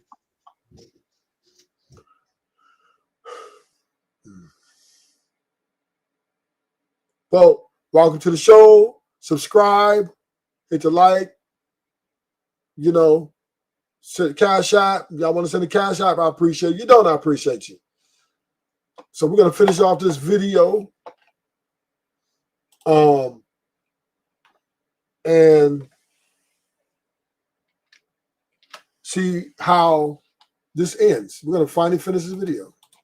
You're gonna let her interrupt while So actually, Darwyn, He actually did exactly what you said men do. Man, you ain't shit anyways. I'd rather tell you that before I placate to you and get your power to work. I can't make this shit up. What she just did was pointed out a case that I said earlier because she was paying attention. That when a woman does typically what a man does when he get rejected. Yes. He's not gonna ask and inquire about why he got rejected. What is he gonna say now? What you told us to do initially. You ain't shit anyways. I just wanted to fuck anyway. Yeah, I'd rather do that than you telling me why Naomi don't like me. Men do that. No, they don't not. So, but Naomi, he rather for me to question myself on why he don't like me. Let me give you an example, please. Let her give you an example, bro. So what Darwyn is saying. Texans dropped Josh. So we see the thing that's obvious that happens every single time we have these conversations is that the women, no disrespect to the women. When the women do speak, the women have a way of making the men contradict themselves as well too, because there's narratives that men will push to say that women like, they don't have to do anything for the women, where if men have to spend on the money or do anything for a woman, she really doesn't like them. And I'm sure the brothers wouldn't disagree. And that's why it seems like a lot of the red pill talking points are dead, even though red pill might not be dead. But Darwin does it too. He'll flip-flop. He'll say that majority of these women are not marriageable. Majority of these women don't like men. Majority of the women you shouldn't marry. And then he'll promote marriage at the same time. So if he's lying, if Jay Prince is lying and not telling the truth, why is it that the women are staying committed to the men that they like and the men that they don't like? So things that's expressed on this panel, the women are divorcing men that are. For women, it's all about wins and losses. And women want to win. Wherever they think they can win at, they're going to stay. High value and the divorcing men who are low value, but we all admit that the less you have to do for a woman, the more she likes you. And if that's not a lie, Naomi, I'll ask you, if a woman, who does a woman like the most? A man who has to spend money on her, or a man who don't have to spend money at all? A minute, like she likes the man that spends money on her the most. No doubt. So I'm going to end the show. Thank y'all for coming. Rufus got some more content coming.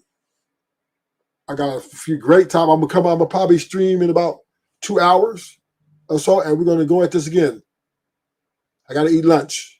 Thank you for coming. Hit the like button, subscribe if you're new, so you can become part of the Ruthless Warriors. Thank you.